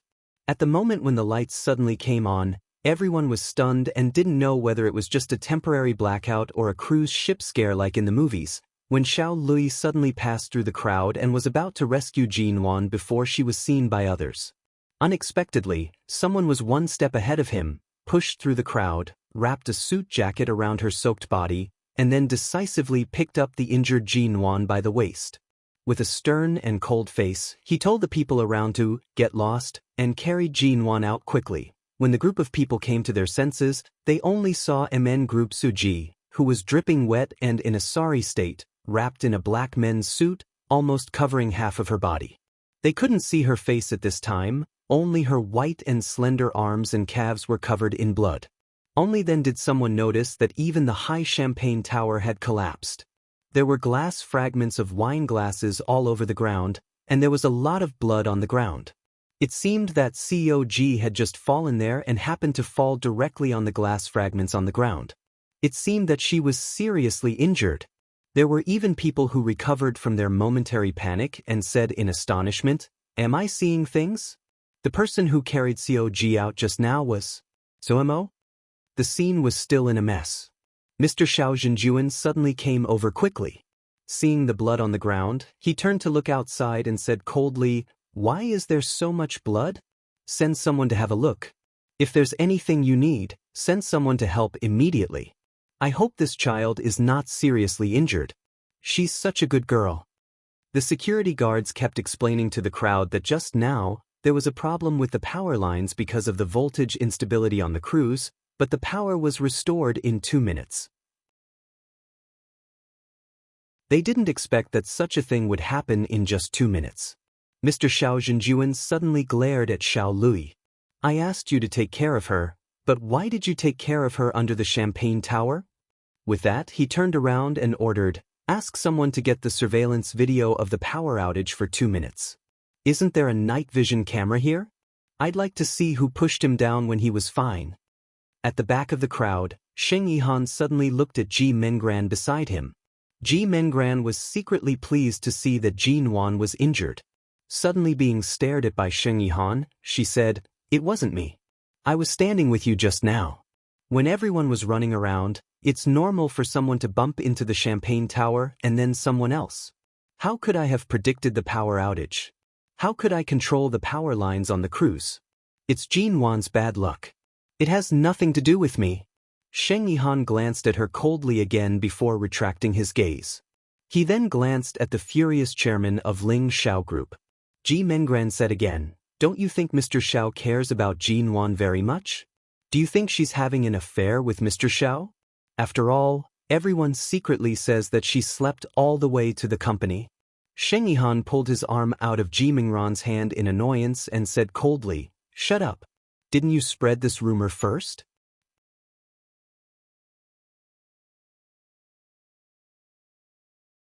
Chapter 478. Jin-Wan only hurt her left little arm and left calf. She didn't mind being drenched in champagne or having wine glasses poured on her, but her arms were stabbed by the glass shards when she fell to the ground. She didn't know how deep the wounds were, but now her arms and legs were hurting from time to time. Even though she now knew who had carried her out of the banquet hall, she couldn't refuse or show off. She really needed to go to the hospital immediately. If there was a deep wound soaked in champagne and bacteria on the ground, it would be easy for her to get infected. But she really didn't expect that Mo Jingshan, who was so far away from her and the banquet hall was so big, could accurately find her position in the darkness and rush of people and suddenly come to her side in just 2 minutes. The main thing was that it was so dark that she couldn't even see the person standing closest to her, let alone walk in the exact direction in the crowd. Jin-Wan was held by the man the whole time.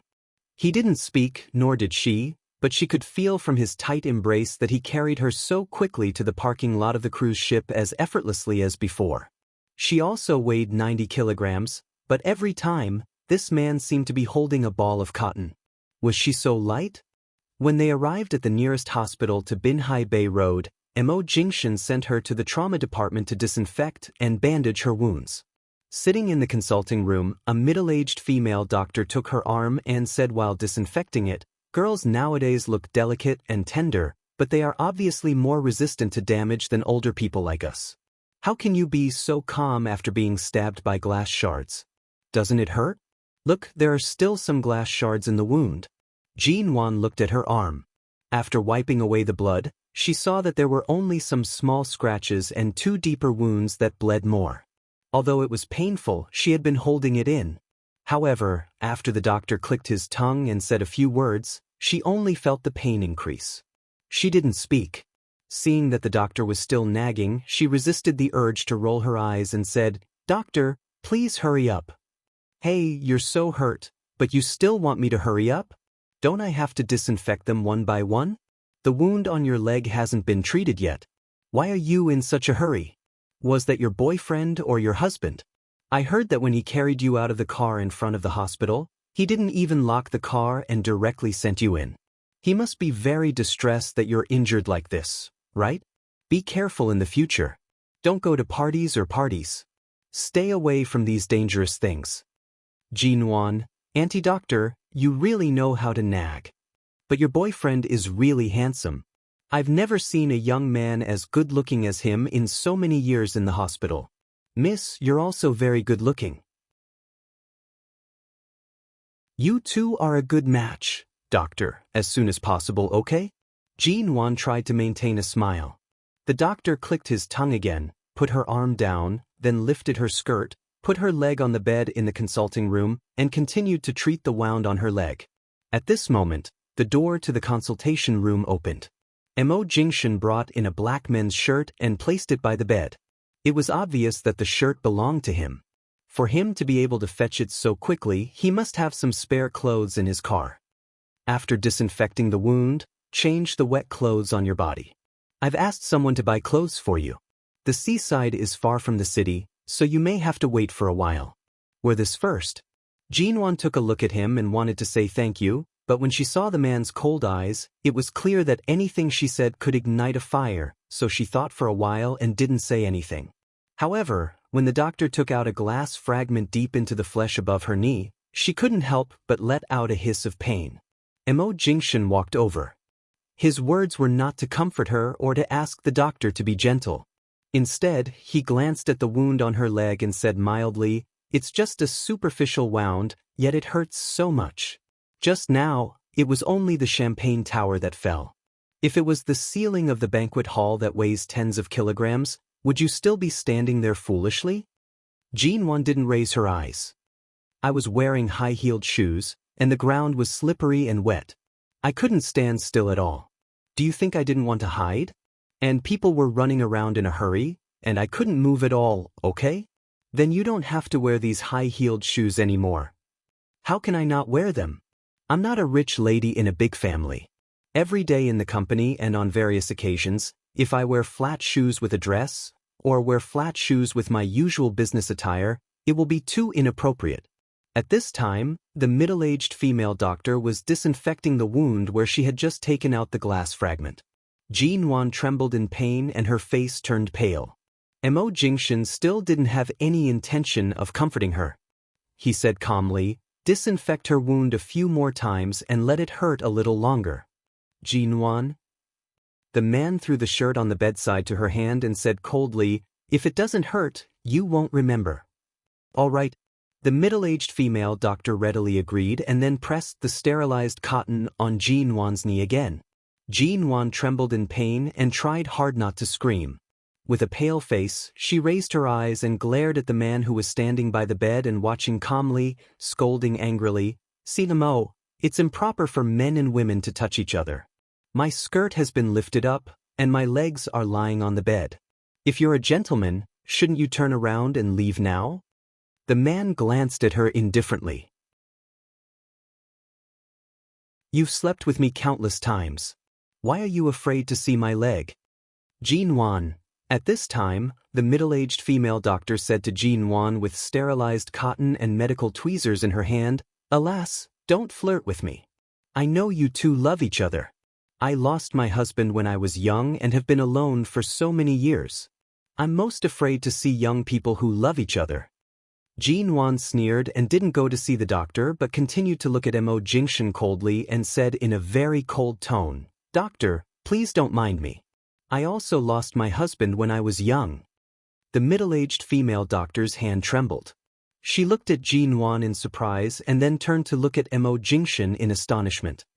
"Oh, an aunt of my age may not understand you young people. Bear with it. The wound here will still hurt a little.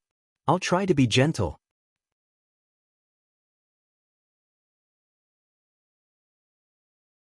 Chapter 479. After the wound was cleaned, the doctor personally helped Jin-won to the bathroom next door to wipe the alcohol off her body, helped her change her clothes, and asked someone to borrow a hairdryer from the VIP ward upstairs for Jin-won to dry her hair. When Jin-won came out in the black shirt, the doctor covered her mouth and said with a smile as she helped her into the consulting room, "When I watch TV series, I often saw that the heroine looked very beautiful in a man's shirt. I didn't expect that there was such a beautiful girl like you in reality. This shirt looks so beautiful on you. Hey, is that man really not your boyfriend?" I said I lost my husband early. How could any man dare to marry me? Boyfriend? Not to mention, I've been single for more than 3 years, Jin-won said casually. The doctor helped her sit down on the bed and checked her wound. "Girl, when did you get married? You don't look old now." 20. Jin-won smiled. "Now I'm 24. "Oh, your husband has been dead for 3 years, hasn't he?" "That's right. It's been 3 years. Jin-won's voice was calm and not guilty at all. The doctor hesitated and turned to look at the man who had been waiting for them in the consulting room. Mo Jingshin stood in front of the consulting room, looking out of the window. Hearing their conversation, he did not look back. The doctor coughed and said, "That's a pity. You're still so young. It's time to get over the pain of the past. You've done your best to guard your ex-husband for 3 years. It's time to consider finding a new man to fall in love with and marry. People can't be immersed in pain all their lives." Jin-won nodded solemnly. "Yes, it's time to find a new man to fall in love with and marry." The man in front of the window turned back. "Are you clean?" Jin-won ignored him, and the doctor said with a smile, "She's clean, and her hair has been blow-dried. It's just that she didn't wash thoroughly enough in the hospital. She still smells of alcohol. I think she'll have to take a good bath when she goes back." Mo Jingshin came over and saw that Jin-won was wearing his shirt, which was just long enough to cover her thighs. As long as she walked normally, nothing else would be exposed. The sleeves of her shirt were rolled up high, and her arms and calves were wrapped in white gauze. Other than that, Jin-won did not appear to be injured anywhere else. She was in good condition. "Do I need to go to the hospital to change my dressing?" "There's no need. Her injury isn't particularly serious. After disinfecting and applying medicine, try to get someone to help her bathe in the next few days. Don't let the wound get wet. She'll be fine in 2 days. It's okay. These are all very simple superficial wounds. Just be careful not to leave a scar. Otherwise, such a beautiful girl with such good skin won't look good if there's a scar." Mo Jingshin didn't listen to the doctor's nagging anymore. He withdrew his gaze and raised his hand to hold Jin-won's uninjured arm to support her, asking, "Can you walk?" Right now, Jin-won was wearing a pair of flat slippers that the doctor had given her. "I can walk," Jin-won said as she tried to pull her hand out of his. Mo Jingshin acted as if he did not see or feel the struggle in her hands and directly supported her to walk out. Under the doctor's eager and enthusiastic gaze, Jin-won didn't say anything. After walking out of the consulting room, she pulled her hand back. "Thank you, Mo. I don't have to trouble you. I can walk by myself." Mo Jingshin just glanced at her indifferently and didn't let go of her. He helped her into the elevator and still didn't let go of her. Seeing him holding her arm with one hand and pressing the elevator button with the other, Jin-won took advantage of the fact that there was no one else in the elevator and shook her hand. "Let go." Mo Jingshin looked back at her coldly. "If you don't want to be carried out by me, behave yourself." "CEO Mo, thank you very much for your help today. If you hadn't helped me put on my clothes in time in the banquet hall, I would have been seen by others. Thank you for sending me to the hospital, but I'm fine now. The doctor said it's just a superficial wound. I don't need to be held, let alone held, okay? Emo Jingshin nodded and said, Emo, I'm very grateful to you for helping me today. I don't need you to help me or hold me, okay? The elevator stopped on the first floor. Emo Jingshin didn't respond but took her out. Jin Wan was wearing slippers, but they didn't belong to her, so she couldn't walk very well. She stumbled a little and followed him out. Because there were too many doctors, patients, and family members on the first floor, she tried hard not to make a sound, lest she attracted others' attention. She was taken to his car parked outside the main entrance of the hospital. Jin Wan looked at the black ghost in front of her, which was the same as it was 3 years ago, remembered the scene when he carried her out of the car, and immediately took a step back. Emo Jingshin glanced at her indifferently because of her movement. I can take a taxi back. I don't need to trouble Mo to take such a small wound. Jin Wan didn't look at him and still tried to withdraw her hand. Jin Wan, you should know my temper. Get in the car, okay? The man's hand had turned to hold her wrist, and he didn't intend to let go. He didn't hold her tightly and wouldn't hurt her, but she just couldn't pull her hand out. Jin Wan's eyes turned cold for a moment. I don't understand. Emo Jingshin looked at her and froze for a moment. Then he didn't say more, opened the car door, and signaled her to get in the car and stop dawdling. Jin Wan didn't want to have anything to do with him. She could understand their previous encounters as inevitable in the mall. Today, when he carried her out in public, her mind was a little blank and she couldn't refuse him. In that situation, she wouldn't be so ungrateful. Jin Wan didn't know what was good for her. But now she seemed to have no reason to get in his car. She was silent for a moment and then said, When I saw that Bugatti last time, I thought you had changed to a new car. After all, it's been several years. I didn't expect that this ghost is still here. Emo Jingshin knew that she was changing the subject and attention, so he didn't answer her. Seeing that she really didn't intend to get in the car, he pressed her in with the strength of his hand.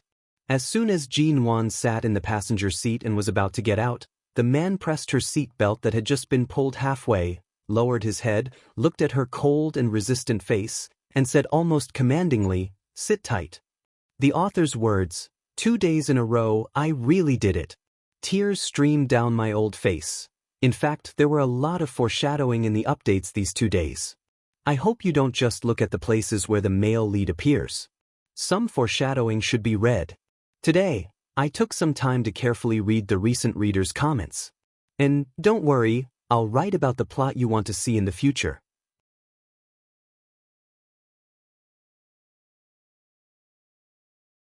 Chapter 480. Jin Wan had to raise her face to look at him because of his oppressive posture, and because he could kiss her if he lowered his head a little, she froze and didn't move.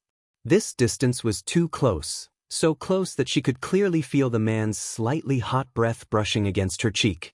Then she heard a low, crisp sound, which was the sound of him fastening the seat belt in front of her. She stepped back a little, leaned against the seat, and kept a distance from him. It was not a compromise, but Emo Jingshin clearly didn't intend to give her a chance to leave alone. No matter how she resisted now, it would be useless, and the result would be the same. He didn't do anything to her. When he saw her sit down obediently, he got up and closed the door. Sitting in the car, Jin Wan saw that her bag was still in his car. When he carried her out of the banquet hall, she remembered that he had taken her bag with him. When she got out of the car, she forgot to take her bag. If she had really planned to take a taxi back alone, she wouldn't have brought her cell phone with her, let alone the fare. She really couldn't go back. At the thought of the embarrassment of having no money or cell phone if she had successfully escaped, Jin Wan picked up the bag and put it on her lap, which could cover the length of the shirt that barely covered her thighs. If she sat here without a bag to cover her, too much would be exposed. Emo Jingshin opened the door of the driver's seat. After getting in the car, he glanced at Jin Wan, who had been sitting next to him with a straight face. The clothes I bought for you are in the back seat. Do you want to change now or take them back? There's no need to change now. I'll take them back. Thank you, Emo, for buying them for me, Jin Wan said flatly. The man didn't say anything more and drove the car away from the hospital. Half an hour later, Jin-won saw that he was driving in the direction of the apartment where she lived now, so she said, "If it's convenient, Seo-mo, please send me back to the company. I don't plan to go home tonight." "You want to go back to the company dressed like this? It's so late and there's no one in the company. Besides, aren't there new clothes in the back? I'll just wear them outside." Jin-won said flatly, "It's already so late. If I go home now, it won't be convenient for me to take a shower or do anything. There's a 7 o'clock a.m. meeting tomorrow morning, and it's a meeting that I have to attend. You're the CEO of the company, so you should know how important this kind of meeting is. I only have some minor injuries. If I stay at home to rest, it'll be too late." With that, Jin-won said indifferently, "Even if I go home in this state, I won't be able to get to the company before 7 o'clock tomorrow. I might as well go back to the company now. Anyway, there's a break room in my office. I'll take a shower, change my clothes, and have a good night's rest. I don't have to get up early tomorrow morning and go to the meeting without walking too far. I'm not someone who can easily ask for leave. It's better not to be absent from important meetings. What do you think, Seo-mo?"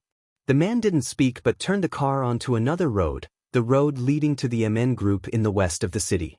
At the gate of the MN Group's office building, Mo Jingshin saw that several floors of the building were still lit up, and the security guards were also guarding outside the door. It was quite safe. He handed her the clothes in the back seat of the car. "Put them on. Don't go in until you're dressed." Jin-won didn't reply. After taking the clothes, she picked up a long, loose dress and put it on. When Mo Jingshin saw that the dress was over her knees, he opened the central lock in the car and allowed her to get out. The moment Jin-won opened the door, she looked back at him. "Thank you, Seum. Be careful when you drive at night. Don't get killed in another car accident." Mo Jingshin glanced at her disapprovingly. "I haven't seen you for years, but your mouth has become more and more vicious." Jin-won gave him a bright smile, but the smile didn't reach her eyes. "Haven't I been like this before? Do you think I haven't taken off my mask of gentleness and understanding?" With that, she didn't say anything more. She got out of the car, took her bag, and walked into the company without looking back. After entering the company, the security guards were surprised that CEO G would come to the company so late. When they saw the gauze on her arms and legs, 2 security guards hurriedly ran out to ask, "CEO G, what happened? Why are you injured?" "It's nothing. I accidentally fell down at a banquet.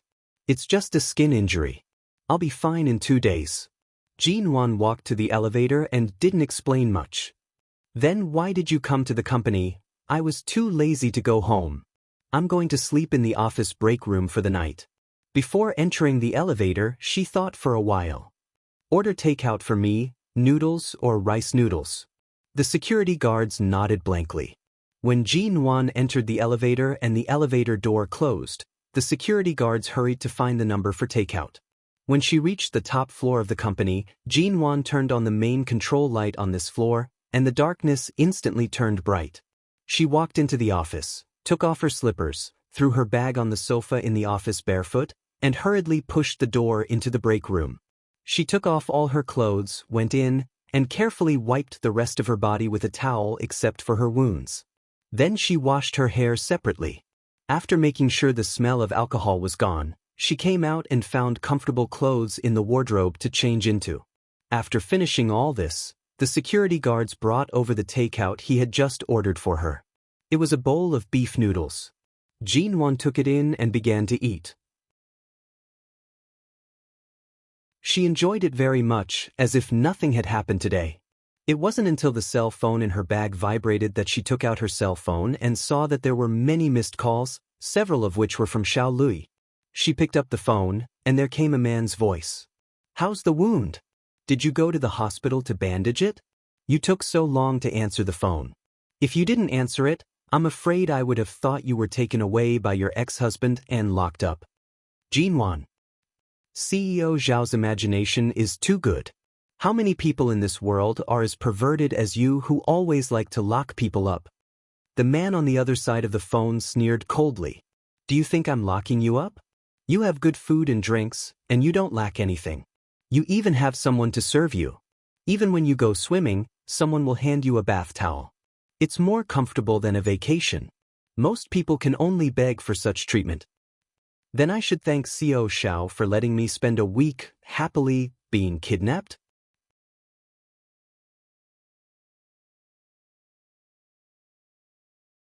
Chapter 481.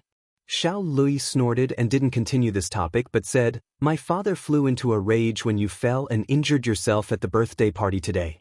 I haven't seen him so angry for many years. Did Mo Jingshan take you to the hospital to bandage your wounds?" "Yes, they've been disinfected and applied medicine. It's no big deal." Jin Wan's voice was cold and indifferent. "Thank you for your concern, Xiao Xiao. Speaking of concern, Miss Ji, if you have time, you can come to the Xiao family." "Xiao Xiao, I'm actually not the type to get to the bottom of things, but I really don't know you and old Mr. Xiao very well. Your sudden concern makes me very nervous. Today, you invited all the famous people in High City, and I've also received an invitation.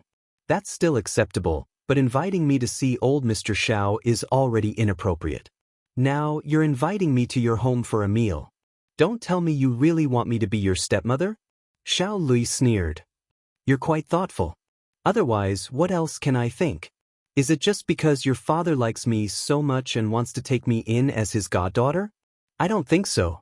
After all, we haven't even met before. How can he be so familiar with me? Your Ling Xiao group is a big business, and there are many people who want to be relatives with your family. What do you think I should think when someone I've never met suddenly shows such great interest in me?" Xiao Lui didn't say much but said, "All right, Miss Ji, go to bed early." Jin Wan casually responded. Without waiting for the other party to hang up, she hung up and tossed her phone onto the bed. She then lowered her eyes to look at the darkened screen of her phone, thinking about what happened at the banquet today. The way Mr. Xiao looked at her at that time, Jin Wan pondered for a moment and suddenly wanted to call Ji Hongwen, but she glanced at the time and gave up. It was so late. Her father must have gone to bed. The government's project to rebuild the stadium had begun. All the plans and personnel, including financial and material resources, were ready, and they just needed to finalize the date of construction. Jin Wan didn't go to the government recently. In fact, as long as the higher-ups didn't ask her to be there in person, she basically wouldn't show up.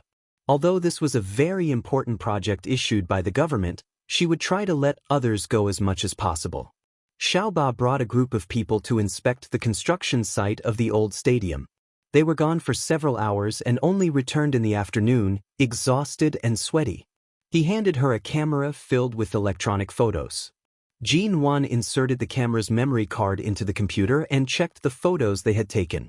After Xiaoba went back to her office to take a shower and rest for half an hour, she came back to say, "By the way, boss, I met the leaders of the city at the construction site today. They said that since the project has been finalized by the province and the city, we don't have to go to the city for the stadium for the time being. We can choose a place to discuss the stadium with the person in charge of the construction bureau and other partners." Then the leaders of the construction bureau said that their bureau was too far from the stadium and planned to move all the meetings about the stadium project to Shine Group.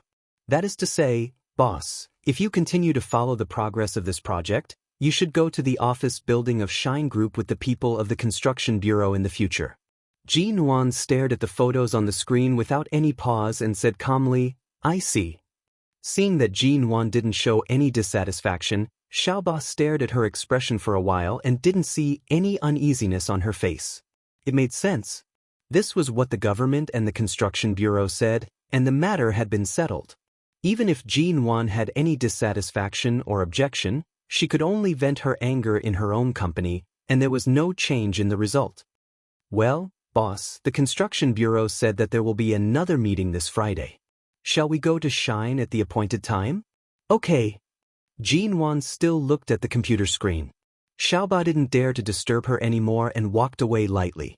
It wasn't until the office door was closed that Jin Wan looked at the photos of the construction site on the screen, raised her hands to her temples, and let out a long breath as she rubbed and massaged her temples. The headquarters of the Shine Group was the former Mo Group. It was still in the original location, but it was upgraded and rebuilt. It used to be very tall, and now it was even taller. Moreover, it was a building that incorporated many modern high-tech designs. If the people from the construction bureau wanted to take the opportunity to visit the Shine Group, they could just say that it was their own reason.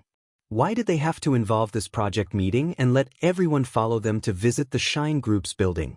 She had long heard that the person in charge of the construction bureau this time was a very jumpy person. Sure enough, this kind of thing could be done in the construction bureau. Why the hell did they put it in Shine Group? A good stadium project became a good opportunity for various cooperative agencies and companies to take turns to cling to Shine Group. She really should thank the person in charge of the construction bureau for his good intentions. 2 days later, Friday, office building of Shine Group in High City. Jean Wan got out of the car and looked at the magnificent and towering building in front of her. It had been a long time since she came here. After returning to China, she rarely passed by this main street and this square, so she had never seen the difference between today's Shine Group and the MO Corporation 3 years ago. Now it seemed that although it was still in the same place, the difference was really big. Xiaoba followed Jean Wan out of the car. At this time, Deputy Director Chen, the person in charge of the construction bureau, also arrived. When he saw Jean Wan, he came over and shook hands with her with a smile. CEO G is really punctual. I heard that several roads in MN Group are being repaired, causing serious traffic jams in the West City district, but you also arrived so early. Jean Wan nodded at him, raised her hand symbolically, and shook hands with him, and then took her hand back. Fortunately, the traffic jam was not very serious just now. This is the first time I come to Shine Group for a meeting. How dare I be late? Is this also the first time COG has come to Shine?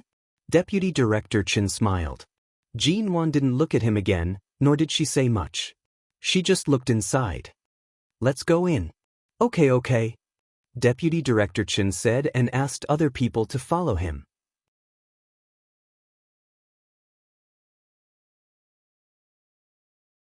Chapter 482. After a few polite greetings, they went straight into the elevator. Deputy Director Chen was really curious about Shine Group. Even a slightly more high-tech elevator was a novelty to him, and he kept asking Shenmu about this and that. Fortunately, Shenmu was gentle and patient, and he was better at dealing with people than many ordinary assistants. Otherwise, he wouldn't have been trusted and put in an important position by Mo Jingshan's side for so many years. After talking for a while, they arrived at the floor of the conference room. Deputy Director Chen walked in front, and Jean Wan walked unhurriedly behind him. When passing by an office, she noticed that there were many employees she had never seen before, but there were also some old employees she had passed here 3 years ago. She turned her face away, lest it arouse others' curiosity and gossip. At this time, Shenmu took the time to come back. Standing by Jean Wan's side, he noticed that Jean Wan was wearing very casual close-fitting jeans and a long-sleeved translucent white chiffon shirt. Her shoulder-length hair was slightly curled inwards in a very professional way, and she looked so calm as if this was not the old site of MO Corporation but a place where she came for a temporary meeting. Won't it be hot to wear trousers in this weather? Seeing that Jean Wan didn't mean to take the initiative to talk to him, Shenmu walked beside her and asked with a low smile. Jean Wan took a look at him and said flatly, "Special Assistant Shen, it seems that your observation skills are a bit off. Do I have to explain to you what I wear?" The corner of Shenmu's mouth twitched. "I'm just concerned about you. Special Assistant Shen, don't worry about me too much. It's my first time to come to your company. It's more appropriate for you to introduce the environment of this company to me." Hearing the word, first time, Shenmu understood what Jean Wan meant. It seemed that she really didn't want to revisit this old place. "Special Assistant Shen, our boss suffered some minor injuries on his arms and legs not long ago. Although he's fine now, there are still some red marks, which don't look good if they're exposed. After the marks disappear in a few days, he can wear clothes normally," Xiaoba whispered beside him. Shenmu had just nodded to Xiaoba when Jean Wan reached back and took the documents from Xiaoba's arms, saying mildly, "You guys talk outside. I'll go in for the meeting."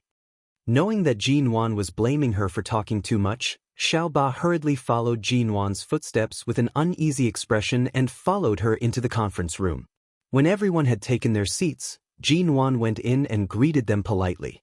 She was about to sit down when the sound of a man's footsteps suddenly rang outside the conference room, which was particularly clear in the large space of the conference room that had suddenly fallen silent. Jinwan turned around and saw that Emo Jingshan had already entered. He was a handsome man. His clear facial features perfectly matched the cold face he had when he had carried her into the hospital that day. He was wearing a pair of black trousers on the lower half of his body and a pure white shirt. The buttons on the shirt were all buttoned up tightly, giving off the aura of a cold and noble elite. He was not like his usual self with a few buttons unbuttoned outside the company, looking half sexy and half abstinent. Although the meeting was arranged by the construction bureau, it was held in Shine Group after all. With a smile on his lips, he glanced at everyone and said in a very magnetic voice, "Deputy Director Chen, how did you think of holding the meeting in Shine Group? I didn't have time to greet you just now. Please forgive me for my poor hospitality." "Not at all. Xiao Mo is very busy. It's very kind of you to take the time to hold a meeting with us. We chose this place because it is closer to the stadium of our project site, and Shine Group has a large space and more spare conference rooms. It's more convenient for you to arrange a conference room for us." Deputy Director Chen got up and stepped forward to shake hands with him. After another round of pleasantries, Emo Jingshan withdrew his hand and went straight to the meeting. Jinwan didn't move, but Deputy Director Chen hurriedly gave up the seat in front of him and invited Emo Jingshan to take a seat several times. Then Deputy Director Chen asked everyone to move back and finally vacate the seat next to Jinwan. He sat down on Jinwan's right side. "It's closer here, and it's more convenient for us to talk," Deputy Director Chen said as he moved closer to Jinwan. Jinwan smiled. When she turned her eyes, she saw that the man was sitting in the leather chair in front of the conference table. His slender legs wrapped in pressed black trousers were elegantly crossed, and his slender and well-defined fingers were holding the documents that his secretary had just handed to him. The huge high-definition screen in front of him had already shown the design drawings of all directions of the stadium. In order to make the screen clearer, the lights in the conference room were not turned on, and only the pictures on the blue screen kept rolling.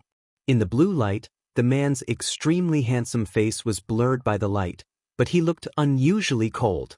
Glancing at Jinwan, who was being tugged at by Deputy Director Chen's sleeve and talking in a low voice, Emo Jingshan's thin and cold lips curled up slightly, and he smiled coldly, but his voice was so low that no one could hear his emotions.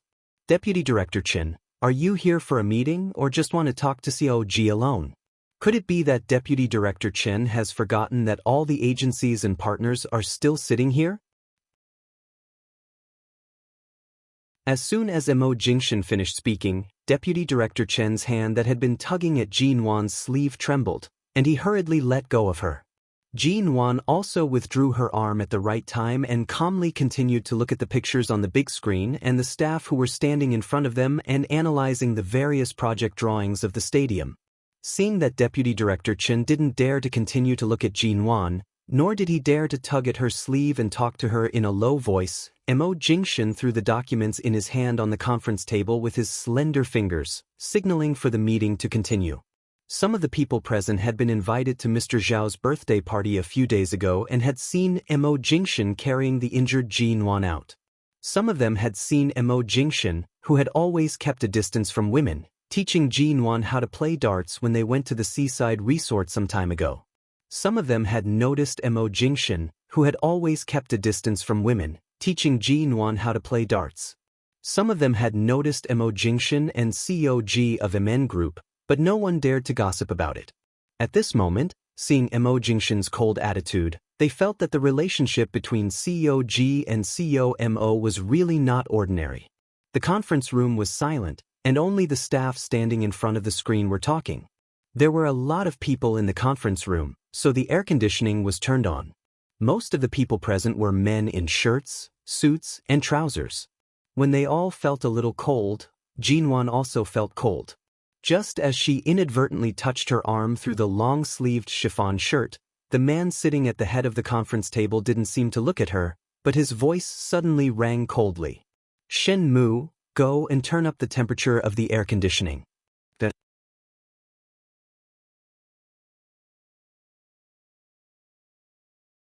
Chapter 483. The meeting continued and lasted for more than 2 hours, from 2 o'clock to 4 o'clock in the afternoon. When Jin Wan inadvertently raised her hand and rubbed the back of her neck again, Mo Jingshan said coldly, "The meeting is adjourned. Take a break first. We'll continue in an hour." Everyone looked at each other in surprise. From the very beginning, when he learned that he was coming to Shine for a meeting, he had been mentally prepared. It was said that CEO Mo was a workaholic, especially after taking over Shine Group. It was rare for him to be so humane. Usually, important meetings would last for several hours, and they would not be interrupted, let alone given such a long break. Hearing Mo Jingshan's words, Shen Mu opened the door of the conference room, but everyone at the conference table still thought they had heard it wrong. Even Deputy Director Chen didn't dare to get up because of Mo Jingshan's cold eyes from time to time. "COMO, are you really going to take a break? If you take a break now, I'm afraid the meeting won't end until 6 o'clock, the secretary standing next to him asked in a low voice. Mo Jingshan didn't speak but got up and left, cold and quiet. Seeing that CEO Mo had left, it was obvious that the meeting was going to be intermission. Everyone instantly breathed a sigh of relief. Those who should get up and go to the bathroom went to the bathroom, those who should drink water drank water, those who should make phone calls made phone calls, and those who should rub their eyes and sit in their original seats rested. Sure enough, people who weren't employees of Shine Group didn't know what the working atmosphere here was like. This was the first time they had a meeting in Mo Jingshan's territory, and they immediately felt the pressure. Even Deputy Director Chen wondered if he had chosen the wrong place. Mo Jingshan was not a person who could be easily offended. When they met in the city, even the provincial and municipal leaders had to give in to him, but CEO Mo was polite to them. Now in the Shine Group, not to mention that he was the leader of the construction bureau, even the other partners and people from the government departments sitting here felt that they didn't even dare to breathe loudly in the meeting. After making sure that Mo Jingshan had left, Deputy Director Chen put on a smile and looked at Jin Wan, who was about to go out. "Suji, you must be very tired after a 2-hour meeting. There's nothing to do after an hour's rest. Would you like to go downstairs and have a coffee with me?" Jin Wan had stood up and turned to look at Deputy Director Chen, who was in his 40s and wearing a pair of silver-rimmed glasses. She calmly avoided his hand that was about to hold her and said with a smile, "A few days ago, when I drove past the first middle school, I saw a very beautiful girl. I heard people say that her father is the deputy director of the construction bureau. Is she your daughter?" Deputy Director Chen's expression froze. "The person who picked her up outside the school was your wife, right? I really envy you for having such a perfect family, Deputy Director Chen. Not only is your wife beautiful and virtuous, but she also takes your child to school every day. But I heard people say that they rarely see the child's father." Jin Wan smiled. "If she's really your daughter, I advise you to spend more time with your family and pick up your children from school. No matter how important your work is, it's not as important as your family, don't you think?" Jin Wan spoke very tactfully, and there was a smile in her eyes. Deputy Director Chen withdrew his hand and nodded awkwardly. Yes. Jin Wan glanced at him again. Her voice was soft and light as if she was speaking carelessly, but she slapped his face word by word. "I think your wife is very beautiful. She has such a big daughter, but she still looks so young at this age. In my opinion, a woman at her age has a special charm, which young women like us can't compare with. Each has its own merits. When a man is successful in his career, don't always look at young girls. It's better to look at the person next to you."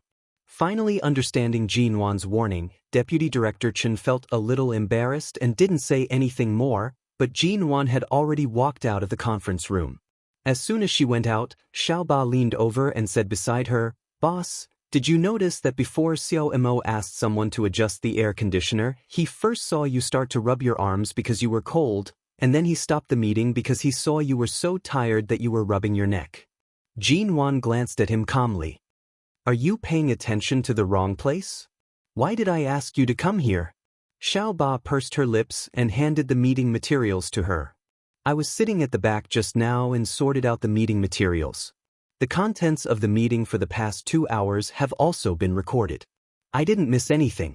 As she spoke, she said happily, I just learned that we assistants and subordinates need to go through a simple security check before entering the conference room of the Shine Group, but Special Assistant Shen let me in without checking me. Boss, do we have special treatment here? Jin Wan knocked Xiao Ba on the head with the meeting materials she had just received. Special my ass. Xiao Ba shrank his neck, took the meeting materials aggrievedly, and muttered in a low voice. But Special Assistant Shen didn't treat us as outsiders just now. Jin Wan just walked out as if she didn't hear anything. The break was only an hour, and she had to continue the meeting later.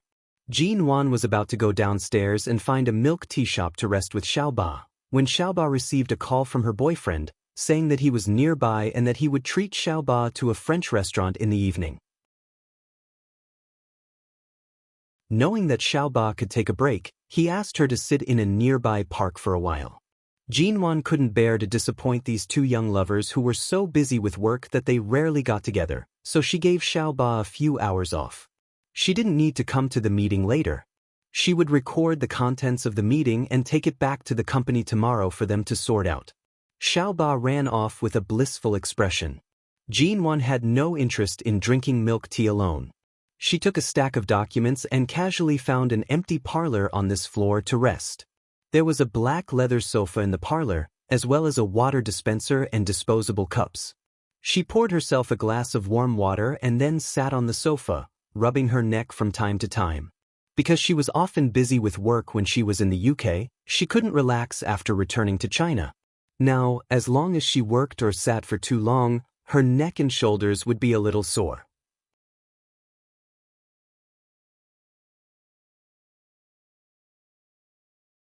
Chapter 484. Jin Wan managed to open her eyes and set an alarm on her cell phone to wake her up in 45 minutes. Then she simply leaned against the sofa and let herself sleep for a while. It was too comfortable to fall asleep.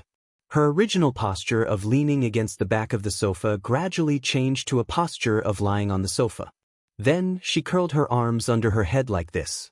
When she was picked up by the waist, she just frowned unconsciously, rubbed her face in his arms, and continued to sleep. Mo Jingshan lowered his eyes and watched as the woman in his arms rubbed her face against his chest out of habit. His calm expression was gradually mixed with a hint of warmth. When he carried her out of the reception room, there were Shine Group employees passing by in the hallway. However, they spontaneously walked forward with their noses lowered. No one dared to cast a glance at the woman in CO Mo's arms. Even if they wanted to discuss curiously, they had to wait until CO Mo was far away before they dared to do so. However, they did not dare to make any noise.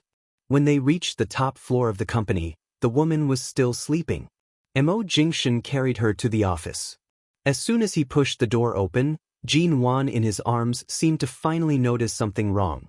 She wanted to turn over, but she couldn't. Her closed eyes didn't open, but her eyelashes moved slightly.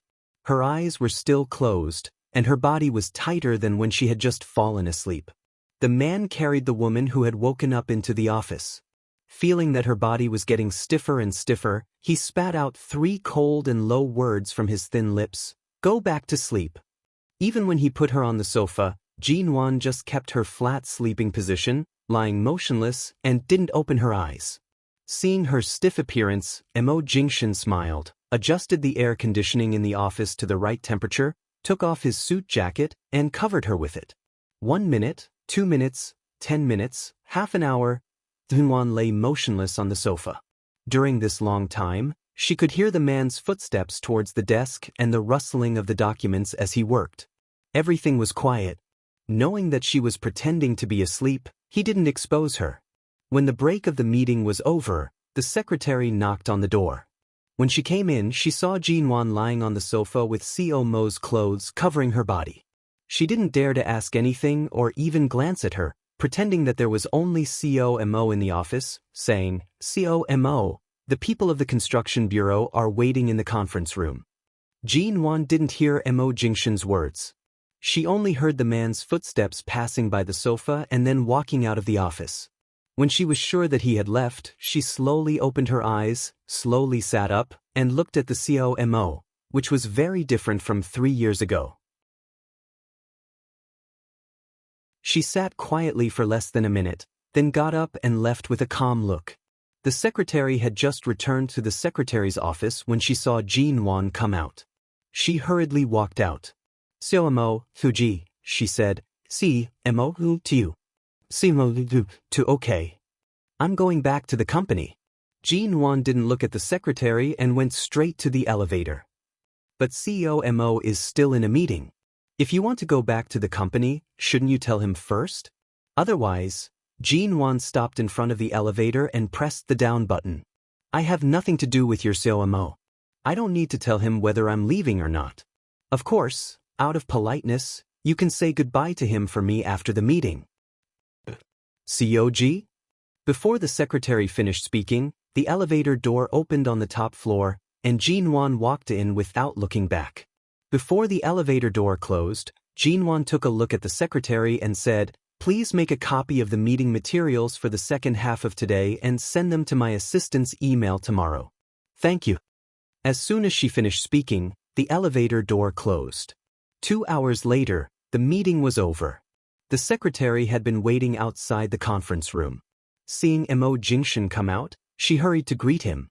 Mo Jingshin glanced coldly at the secretary who suddenly came up to greet him. "Is she gone?"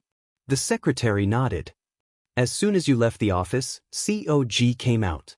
After all, this new secretary had just come to the company. Although she knew CEO Mo's work habits, she didn't know CEO Mo's private life and love life. At this time, she didn't know how to deal with this matter, so she could only say truthfully, "CEOG didn't say anything when she left. She just asked me to make a copy of the meeting materials for the second half of the meeting to her." Hearing this, Mo Jingshin didn't say anything. The secretary hesitated for a long time, not knowing whether to say it or not.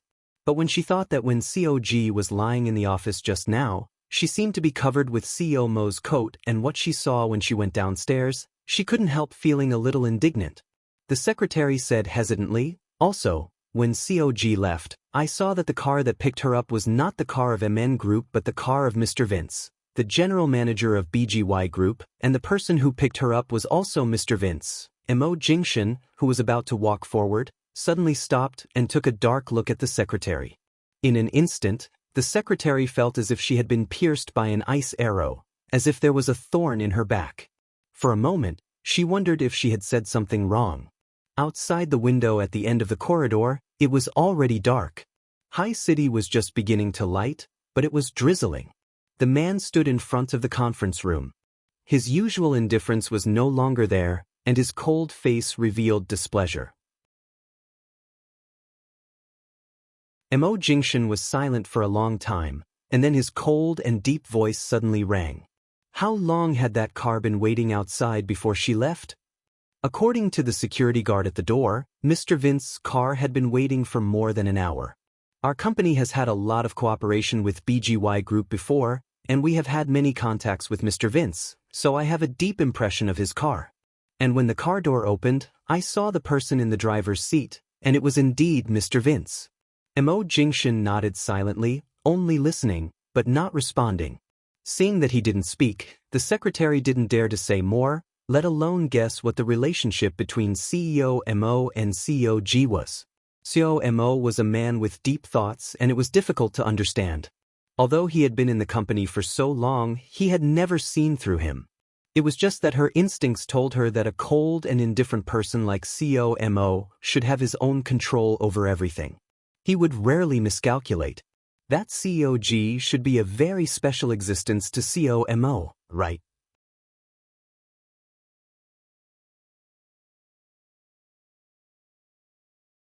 Chapter 485. Outside the car window, the light rain gradually turned into heavy rain, falling on the car and making muffled noises from time to time, making people's hearts wet. I guess I have to thank the rain. Otherwise, since the last time we parted, I don't know when you would talk to me. Mr. Vince laughed as he drove. Jean Wan sat quietly in the car and smiled. When she left the office building of Shine Group, she was supposed to take a taxi back to the company, but she didn't expect that Mr. Vince's car was waiting for her outside. At that time, the sky was covered with dark clouds, and it was going to rain. She didn't bring an umbrella, nor did she drive her own car. At that time, it was still the rush hour, and it was difficult to get a taxi. Mr. Vince opened the door for her to get in the car, and she didn't refuse but got in. Not long after she got in the car, it began to rain. "How did you know I was here?" she asked. "Tomorrow is the weekend. I wanted to ask you out, but I was afraid that you were still angry, so I called Xiaoba just now. She said you were here, and I happened to be working nearby, so I came directly." "Have you been waiting for a long time?" Mr. Vince didn't answer, but judging from where he had parked and the other cars around, he must have been waiting for her downstairs for a long time. He had been waiting for more than a little time. 3 years, it was indeed a long time. "In fact, you don't have to hang on to me all the time." Jean Wan curved her lips and said with a smile, "I can't deny that Mr. Vince is charming enough to attract many women, but my emotional world is already a pool of stagnant water. It's not worth it for you to waste your time on me." Mr. Vince just smiled and shook his head. "You should have heard that I don't want to marry. Now there's just a girl who I'm attracted to. I won't force her. What happened last time was just a momentary loss of control. I'm sorry. I promise I won't be so rude again." In fact, he only kissed her on the cheek that day, but obviously he had said a lot of words of self-reproach. "You don't have to apologize. I've long forgotten it. Let's move on. Don't mention it again." Hearing her words, he naturally wouldn't mention it again. "I heard that your company has been in contact with Shine Group recently. Why are you having meetings in Shine now?" As Mr. Vince spoke, he held the steering wheel with one hand and took out an exquisite pink candy box embellished with sequins from the glove compartment in the car with the other and handed it to her. Jean Wan took a look at it, took it, and replied, "It's a document issued by the government, asking MN and Shine to participate in the stadium reconstruction project together. The venue of the final meeting was decided by the leaders of the construction bureau. I'm just following orders. I've just returned to China, and if I want to establish a foothold in High City, I can't afford to offend anyone, so I have to listen to orders. You sound like you don't want to go to Shine Group." Jean Wan fiddled with the candy box in her hand, opened it, and took a look at it. Instead of answering his question, she just asked, "What gift is this?" "My colleagues went on a business trip to Japan a few days ago and brought back all kinds of souvenirs. I only took this box of fruit candy and left it in the car. I plan to let you eat one every time you take a ride in my car. There are 100 candies inside. If you take my car 100 more times, maybe before you finish eating the candy, you'll already be mine," Mr. Vince said as he gave her a seemingly joking look. Jean Wan picked up a candy from the box, peeled off the wrapper, and threw the pink heart-shaped fruit candy into her mouth. "I can't accept other gifts, but this candy looks beautiful and tastes sweet, so I'll accept it. It's impossible to put it in your car. Since you've given it to me, I'll take it away," Jean Wan said and put the candy box into her bag. Mr. Vince didn't stop her. He smiled as if he had gotten what he wanted. "It's rare for you to receive something from me. I've never heard that you like sweets before. It seems that I don't know you well enough? I don't like sweets very much, but I don't mind eating them. Everyone likes beautiful things. When I'm in a bad mood, eating one can restore half of my good mood. Why are you in a bad mood?" Jean Wan was silent for a moment, looking at the rain that was getting heavier and heavier outside the car, and didn't answer. Before Xia Tian went home to give birth, she had a deep conversation with Jean Wan. Xia Tian asked Jean Wan if she hated Mo Jingshan very much when she got divorced. Otherwise, why would she leave him so decisively? If it weren't for the fact that Xia Tian was about to give birth, she wouldn't even have come back. Jean Wan said that when she left him 3 years ago, she did hate him. True grief wasn't as heart-wrenching and suicidal as others thought. Instead, it was calmness. Even if one really had a heart-wrenching experience, one wouldn't scream it out. Once one was in so much pain that one would become numb to it. From then on, no matter how one walked down the road, they would always be alone. 3 years was enough for her heart to be strong enough, and it was enough for her to bear all the negative emotions with a calm appearance. She asked Xia Tian, "Have you ever heard of the saying, 'A smile forgets all enmity'?" What Imo Jingshan had done 3 years ago was to remove her from their marriage and seal off all her once lively feelings step by step. The most ruthless thing he had done was to take back all the happiness he had given her with his own hands. So, even if they met again 3 years later, she could smile at him and call him Xiaomo. She could be strangers to him and they could even sit in the same meeting room to work. He was just a man in the business world that she could not afford to offend. He was not the person who once belonged to her. There were not so many rules in life. Everyone lived in this world, and living too extreme would lose the joy of living. So she didn't choose extreme rejection but chose to get along with him tactfully. But she still couldn't figure out why Imo Jingshan kept pressing on her after returning home. It couldn't be that she really didn't know Imo Jingshan at all. Did he just like to play cat and mouse? Even now, every time the man looked at her, his eyes seemed to have the words, "Take back the lost ground." Thinking of the scene where she was going to have a good sleep just now, she was overbearingly carried into the office by that man. He knew she was pretending to be asleep but didn't expose her. She had to keep a stiff sleeping posture awkwardly, and now she still felt sore all over. She always felt that she had brought this upon herself.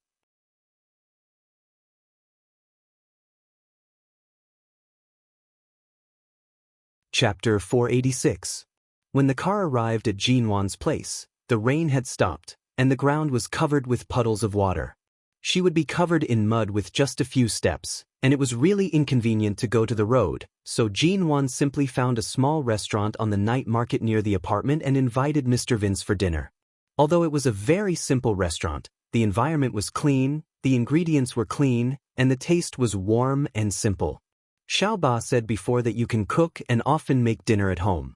I wonder if I can have a chance to taste your cooking in the future? Mr. Vince looked at her gently. It was not the first time that he had eaten with Jinwan, but every time he put down the tableware early and watched her eat attentively. Jinwan held her forehead and sighed with a smile. My cooking skills can only fool Xiaoba and the others or feed myself. It's not good at all. Don't take her words seriously. But why do I remember that Xiaoba said that your cooking is very delicious? When she was in England, she often went to your place to eat. She also said that if she hadn't found a boyfriend and had to move to another place, she would love to be by your side every day and be fed well by you. Speaking of which, Xiaoba is just an assistant. You can treat her so well, but why do you treat me like an outsider? Jinwan picked up the glass and took a sip of water. She swallowed and said, "You're right. I've been so good to Xiaoba, but she's still so talkative and says everything. It seems that I really can't be too good to her in the future. If she knows me too well, she won't even know when she betrays me." She paused and then said, "But she has been working for me for a long time. We've known each other for more than 3 years, and we're as familiar as family. There's really nothing to treat me like an outsider." "Then I've known you for more than 3 years, haven't I? Xiaoba can often go to your place to eat, but I can't even eat a meal?" Jinwan, Mr. Vince raised his eyebrows and looked at her with a smile. He did not press her, but he clearly had no intention of giving in. In the end, the conversation inexplicably became that Jinwan owed him a meal. After the meal, Jinwan prepared to go home.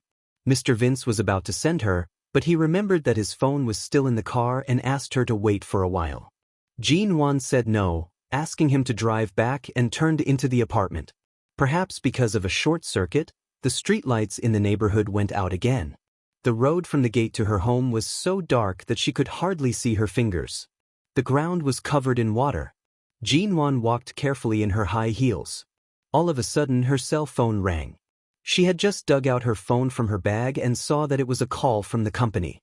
She was about to pick it up when she suddenly smelled an unpleasant stench and the stench of alcohol coming from behind her. She paused and her eyes widened. She quickly turned around to avoid the drunkard who was pouncing on her. The other party missed and staggered, almost falling to the ground. His mouth began to clamor, "You're finally back. Why are you hiding? To be called wifey by this short, fat, sweaty, and alcoholic man, Jean-Wan shuddered and took a step back to prevent him from pouncing on her again. Wait, come home with me. What else does that man have aside from some stinky money? How can he love you as much as I love you? Come home with me. The drunkard stared at her, speaking crazily as he pounced on her again. Jean-Wan dodged again. She was about to turn and quickly return to the entrance to call the security guard when the drunkard used all his strength to grab her hand and pull her back harshly. Jean-Wan was almost thrown into his embrace by this forceful tug. With great difficulty, she moved back a little and shouted angrily, "You've mistaken me for someone else. Let go of me. Don't think that I won't recognize you just because you found a rich man and are dressed so beautifully, wifey. Come home with me." Jean-Wan was about to push him away harshly. However, just as she raised her foot and was about to stomp on his foot, a black shadow suddenly rushed over and punched the drunkard's face. The drunkard took several steps back and fell heavily to the ground. Jean-Wan's eyes lit up. Jean-Wan's eyes lit up. Jean-Wan was startled. She turned to see that it was Mr. Vince who had rushed over and pinned the man to the ground. After punching the drunkard again, Mr. Vince stood up and grabbed Jean-Wan's wrist. He asked with a serious and concerned expression, "Are you all right?" Jean-Wan shook her head. She wanted to say that she was fine. In fact, it should not be much of a problem for her to deal with a drunkard like this. However, she did not expect Mr. Vince to suddenly rush over. Mr. Vince's expression was ugly. He was about to bring her to the security guard of the condominium to settle the score. They actually allowed such a person in. However, the drunkard who had fallen to the ground suddenly stood up and cursed, shouting, "Damn it, bitch. This old man treated you so well, yet you still ran off with a rich man. I'll kill you." As he spoke, he suddenly pulled out a fruit knife from his pocket. His eyes were bloodshot as he charged forward. By the time the two of them realized that this drunkard who had suddenly appeared was actually carrying a knife, there was already a flash of silver light. Jean-Wan's heart jumped fiercely as she rushed to shout, "Careful!" Mr. Vince's eyes were sharp and his hands were nimble. He pulled Jean-Wan to the other side of his body, protecting her while instinctively raising his arm to avoid the drunkard's fruit knife. However, the knife ruthlessly slashed across his arm, leaving a bloody wound. The drunkard's eyes were bloodshot as he raised the knife to stab down again. At this moment, the security guards had already heard the commotion. 3 or 4 of them rushed over and pressed the drunkard onto the ground. The drunkard continued to curse but was unable to stand up. Jean-Wan rushed to grab Mr. Vince's arm. She pursed her lips and said, "Using your arm to block. Do you think you're an iron wall? Come home with me. I'll help you wash your wound." Mr. Vince originally wanted to say that it was only a fruit knife wound and that it was nothing serious. However, when he heard that Jean-Wan actually allowed him to go to her home, the words on the tip of his tongue turned into obediently nodding his head. "All right." In that instant, even if the security guards did not arrive in time, the 2 bodyguards hidden in the shadows would have rushed over. They did not expect Mr. Vince to actually turn back. On the other side, Mo Jingshan had yet to leave the office when he heard a low and apprehensive voice reporting from the phone. When Miss G just returned home, she met a crazy drunkard downstairs. Mr. Vince suffered some superficial injuries as a result. Right now, Miss G has already helped Mr. Vince back to her home. The man had yet to leave the office. His handsome face was hidden in the darkness of the rainy night. His fingers tightened around the phone. So, not only did Jean-Wan have dinner with that person tonight, she also brought that man who clearly had designs on her back to her place?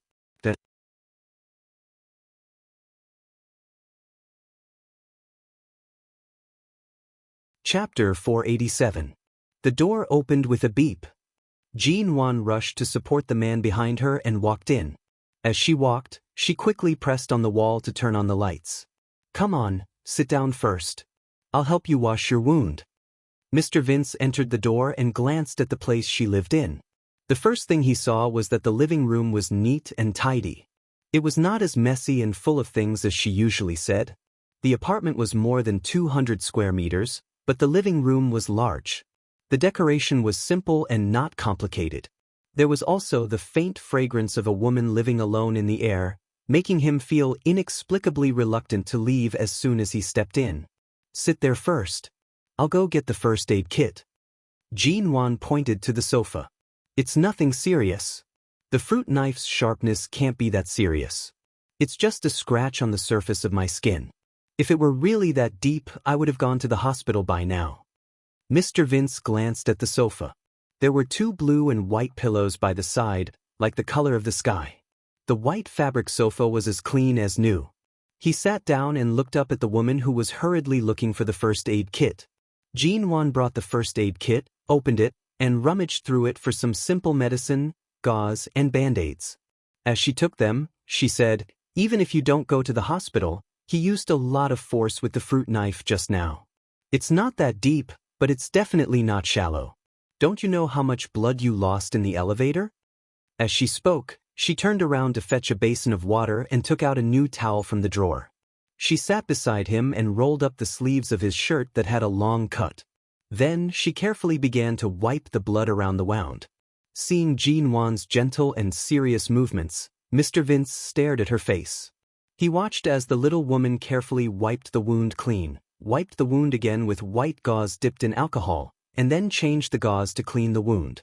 When the alcohol fell on the wound, Jean-Wan was afraid that it would hurt too much, so she carefully blew it with her mouth and turned to ask him, "Does it hurt? Bear with it." Mr. Vince stared at her face. "No." Seeing the man's eyes, Jean-Wan shifted her gaze away and did not speak again. After cleaning the wound, she applied medicine and bandaged it several times with gauze. Finally, after the bandaging was done, she did not sit by his side for long and got up to organize the medicine box. Her movements were swift and capable. The 24-year-old Jean-Wan was different from 3 years ago, but she did not give off the feeling of a young lady in her early 20s. She also had a special charm to her, and it was also her unique and indescribable charm. After tidying up everything, Jean-Wan returned to the bedroom to search and finally came out empty-handed. "Sorry, I don't have any clothes you can wear here. You can't change out of this shirt. Just roll up your sleeves and go back first." Mr. Vince lowered his eyes to look at the smooth bandage on his arm. "I've never heard that you've studied medicine before. How did you manage to treat and bandage wounds so well? Being ill for a long time makes one a doctor. Over the years, I've been in many situations, big and small. Some time ago, I went to a birthday party and cut my arms and legs. I was often bandaged, but I learned it after a while." Jean-Wan said as she lifted her legs, which were still in jeans.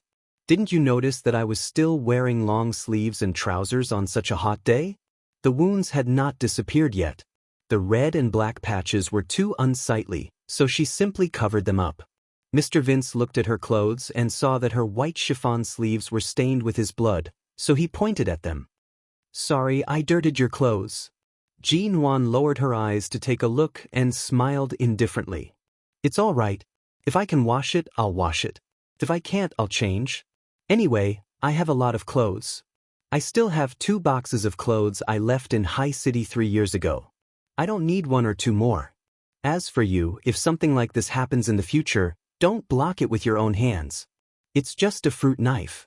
If it's an axe, your arm will be broken.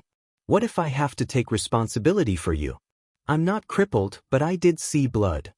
Mr. Vince said half jokingly, half seriously, "Can you take responsibility for me for a few more days with this small injury? In order to repay your kindness, I brought you home, disinfected and bandaged you. I've already repaid you. Don't expect me to take responsibility for you." Jean-Wan looked at him with a shrewd smile. "Don't expect me to take responsibility for you." Mr. Vince raised his eyebrows. This woman was really not easy to fool. He thought he could get some benefits from the injury, but in the blink of an eye, he owed her nothing. Mr. Vince sighed with a smile. "Forget it. I'm happy to lose to you." He paused and looked around the place where she lived. "After knowing you for so long, I can finally sit in your house for a while. It's really a good reward for me. Let alone a fruit knife, even if you really want me to break my arm, I'll be happy. You're already in your 30s. Can you speak properly?" Don't act like a teenager who doesn't know what's good for him. If you really break your arm, I won't take responsibility, so don't stand up for me in the future. I know some self-defense skills. That kind of drunken lunatic can't hurt me. Jinwan twisted her wrist and fist. Didn't you see Feng Ling by my side when you were in England? She taught me some. I'm very good. At that time, I saw that man pull you and almost pull you into his arms. I rushed over in a moment of desperation and didn't let you show your skills. It seems that it's my fault? Mr. Vince raised his eyebrows. Jinwan coughed. Forget it. It's all in the past. Since the injury is not serious and it's all bandaged now, how will you go back? You can't drive like this, right? Shall I send you? Or call your secretary to pick you up? Mr. Vince raised his hand and moved his arm. It's all right. I can drive back myself. Jinwan didn't say more and tactfully asked him to leave. Neither of them were children. A grown man shouldn't stay in her house for too long.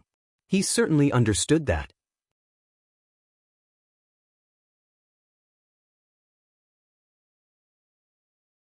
Chapter 488. Jinwan had indeed planned to move when she first returned to the country, but she had been too busy. Tonight's incident had indeed given her a wake-up call. Firstly, this place was far from the company. Secondly, the property management and security were not good enough. Anyone could sneak into the neighborhood. At that time, the drunkard had made such a big commotion that the security guards took a long time to come over.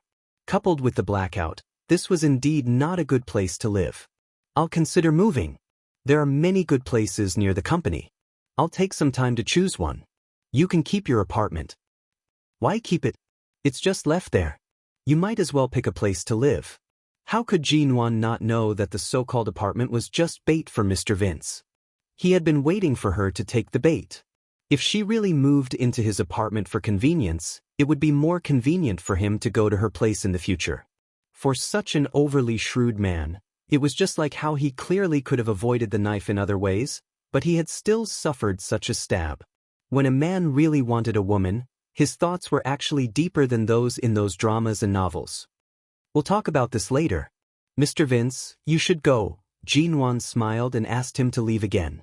Mr. Vince raised his eyebrows. I suddenly regret having dinner downstairs. Otherwise, I could have stayed for a while longer with the excuse of staying for dinner. Jinwan turned to the door with a smile, opened it, and then turned to look at him. For my reputation and for your gentlemanly demeanor, Mr. Vince, please don't make things difficult for each other. I won't see you out. Mr. Vince was also a tactful person. Earlier, he had already stood up and did not sit down again. Seeing Jinwan's attitude, he walked to the door and turned to look at her. You said before that you'd treat me to dinner when you have time. Don't forget it. Jinwan nodded. Okay. Mr. Vince walked out of the door. As he waved at Jinwan, he looked at the lights in the corridor and the escalator on the side, saying, Be careful. Move out as soon as possible. Jinwan raised her hand and made an okay gesture. When he entered the elevator, she waved her hand and closed the door. Seeing Mr. Vince leave Jinwan's apartment and drive away, the bodyguard picked up the phone again. Mr. Vince left Miss G's place at 8:50 p.m. Miss G didn't show up, so she probably didn't send him off. Mr. Vince's car has already left.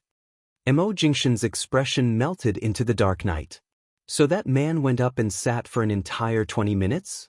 He glanced at the curtain of rain and then at the direction of Jinwan's apartment. His gaze was cold as he said coldly, Within a week, get her to move out of this apartment. The bodyguard was surprised, but he didn't dare to ask more. Well, this apartment is very old and not very safe, but where should Miss G move to?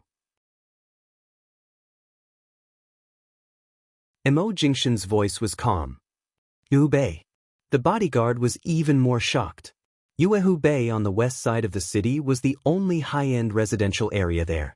Although it wasn't built by Shine Group, when Hubei was first built, the company had specially gifted Mo Jingshan an apartment of several hundred square meters in the middle of Hubei. They had also gifted several smaller apartments below that apartment.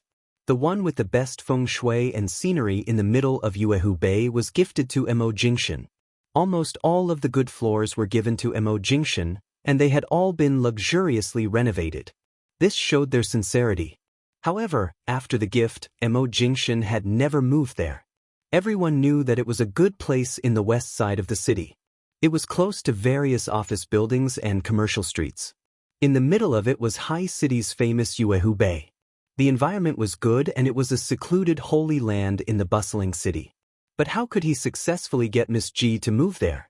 The next day, Ji Nuan went to the company and found some time to look at the nearby houses online. Regardless of whether it was an apartment or a normal residence, there were only 2 or 3 residential areas that were close to the company and comfortable to live in. However, the strange thing was that there were almost no houses that satisfied her satisfaction. Her first choice was Yuehu Bay, but it was said that Yuehu Bay was not only expensive, but many of the particularly good apartments had already been sold. The remaining empty apartments and residences could barely see the lake in the area. The second choice was the other 2 residential areas near Yuehu Bay, namely Jinmei International and Kyuli Residence. The better ones were the nearby European-style villas. She lived alone, and a villa was too exaggerated. There weren't many beautiful sceneries in the west side of the city. The only one was Yuehu Bay, which had the best reputation and was the most expensive. However, no matter how she looked, she couldn't find a place she liked. She didn't know why the apartments in the middle had been sold at a price of 70 to 80 million yuan. Although there were many rich people in High City, they wouldn't all gather in the west side of the city. There were clearly more rich people in the south, north, and east side of the city. Xiaoba saw that she was looking at houses and came over to ask, "Boss, are you moving?" "Aya, are you looking at Yuehu Bay?" And Xiaoba suddenly pointed downstairs. "I just saw Yuehu Bay's property management holding an event downstairs. They said that the owner of the best building in the middle asked the property management to sell it because he has been abroad for a long time. Do you want to go take a look?" "Which is the best building?" Jinwan opened the overall map of Yuehu Bay. After looking around, she decided on the 3 buildings between A1 and A3. "If it's one of these 3 buildings, I'll go take a look. Otherwise, there's no need." Really seems to start with the letter A. Anyway, there's nothing to do now. It's fine if you go downstairs and take a look. It was indeed time to move. Hearing this, Jinwan got up and looked out the window. Xiaoba came over and pointed in a direction not far away. Sure enough, she saw Yuehu Bay's people holding an event there. She went downstairs, picked up the flyer sent by the property management, and looked at it. Then she walked over and asked in confusion, "Can the upper 5 floors of Yuehu Bay's A1 be sold?" "Yes, the owner of these 5 floors has been abroad for a long time. There's no use for the houses in the country, so they asked us to sell them on their behalf." This building happened to be in the center of the lake view that Jinwan particularly liked. She liked to live by the water, whether by the sea or by the lake. The scenery was good, the air was good, and it was close to the company. She heard that the property management here was also very good and safe.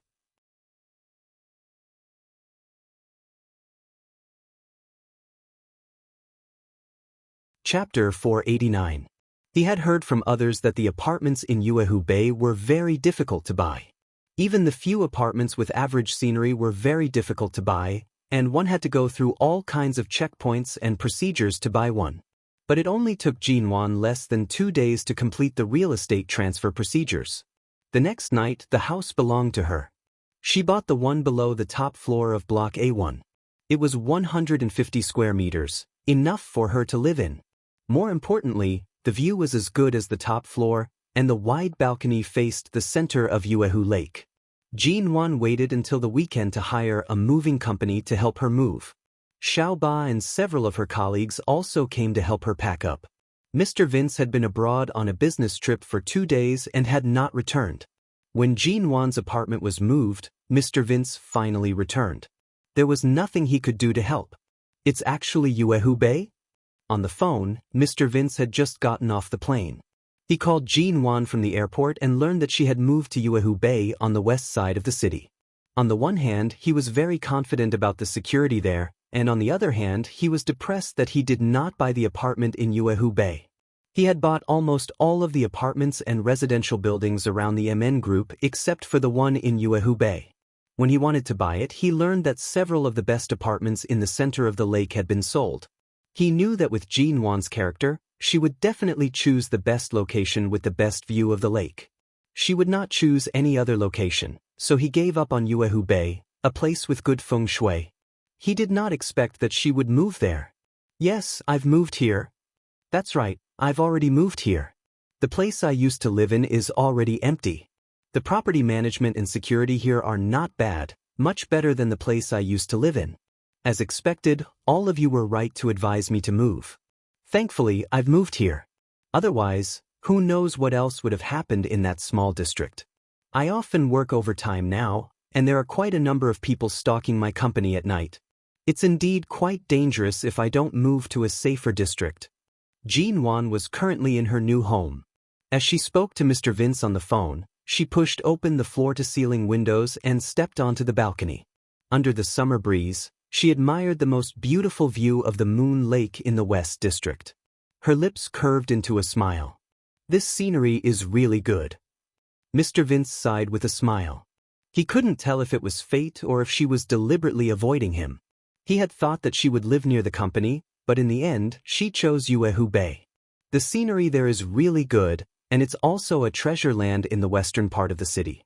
It's good that you live comfortably there. After chatting for a while, Jean Wan hung up the phone because she had to go back to the company. After hanging up the phone, Mr. Vince's expression darkened. He picked up his cell phone and dialed another number. Give me the phone numbers of the property manager of Uehu Bay and the property manager in the western part of the city. Before calling Jean Wan, he had heard that the owner of the 5 floors above Uehu Bay's A1 had resold the property. It had not even been a week, and there were likely other floors in that building that had not been sold yet. It would be good to take this opportunity to buy the floor closest to Jean Wan. In the end, as the general manager of BGY Group, he called the person in charge there, but the answer he received was not accurate. They only said that the owner had gone abroad in the past few days and could not be contacted. Only the floor that Miss G had bought had the owner's consent.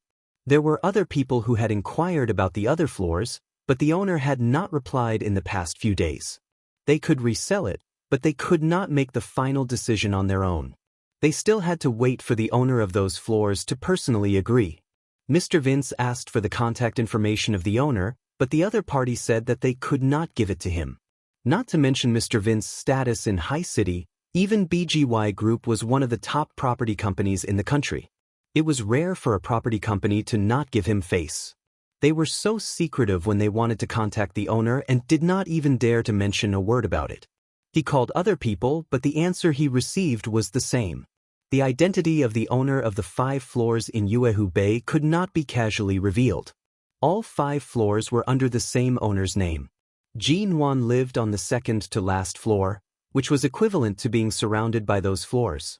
Jean Wan was usually really guarded. Why did she directly buy the apartment without even investigating who the owner was? Mr. Vince rushed all the way from the airport to the city with an ugly expression. It took him 2 days to barely find the email address of the mysterious owner. According to the property manager of Uehu Bay, if they wanted to sell those apartments, they had to send an application to the owner's email address. They only needed to receive the other party's approval or call back. However, for the past few days, the email address had been very quiet. The owner was most likely too busy and did not have the time to care about these apartments. I'm sorry, Mr. Vince. We're only reselling the apartment. Miss G bought it on the first day. It's likely that the owner hasn't left the country yet, so he replied very quickly and agreed. However, the owner hasn't replied yet. There's really nothing we can do. Mr. Vince took the email address given to him by the property manager and returned home to personally fill in the application. He explained the entire process in the email and then sent the information that would allow him to purchase the apartment in full. That night, the mysterious owner finally received a reply from his email address. BGY Vince. Hello, I personally applied to purchase the apartment in Uehu Bay, Block A1, under your name. All the letters and information have been sent. I can purchase the apartment in full in one go. I can increase the price as appropriate. Please agree. Mysterious owner, disagree. BGY Vince. Hello, I'm purchasing the apartment in Uehu Bay under your name in the name of High Cities BGY Group. All the letters and information have been sent. I can purchase the remaining 4 floors. The price is negotiable. Please agree. Mysterious owner, disagree. BGY Vince. The price is negotiable. You can state the price you want. You'll be leaving the country for a long time. There's no need for you to keep the apartment in High City. Since you've already sold one, why don't you sell the remaining floors to our company or purchase them under my name? The mysterious owner did not reply. BGY Vince. I'll double the price. Mysterious owner, disagree. At this moment, the night breeze was gentle. Jin-won sat on the balcony of her new home, leisurely drinking the lemonade she made herself and looking at the lake scenery at night. She was completely unaware that 2 men had started an email war because of her new home. You're tuning in to the Passion Pages YouTube channel. We're so grateful for your support, and don't forget to subscribe to join us on this incredible journey through captivating stories. Your generosity through donations truly makes a world of difference, as it's the primary source of revenue that allows me to expand and enhance this channel for you. Thank you from the bottom of my heart for being a part of this adventure.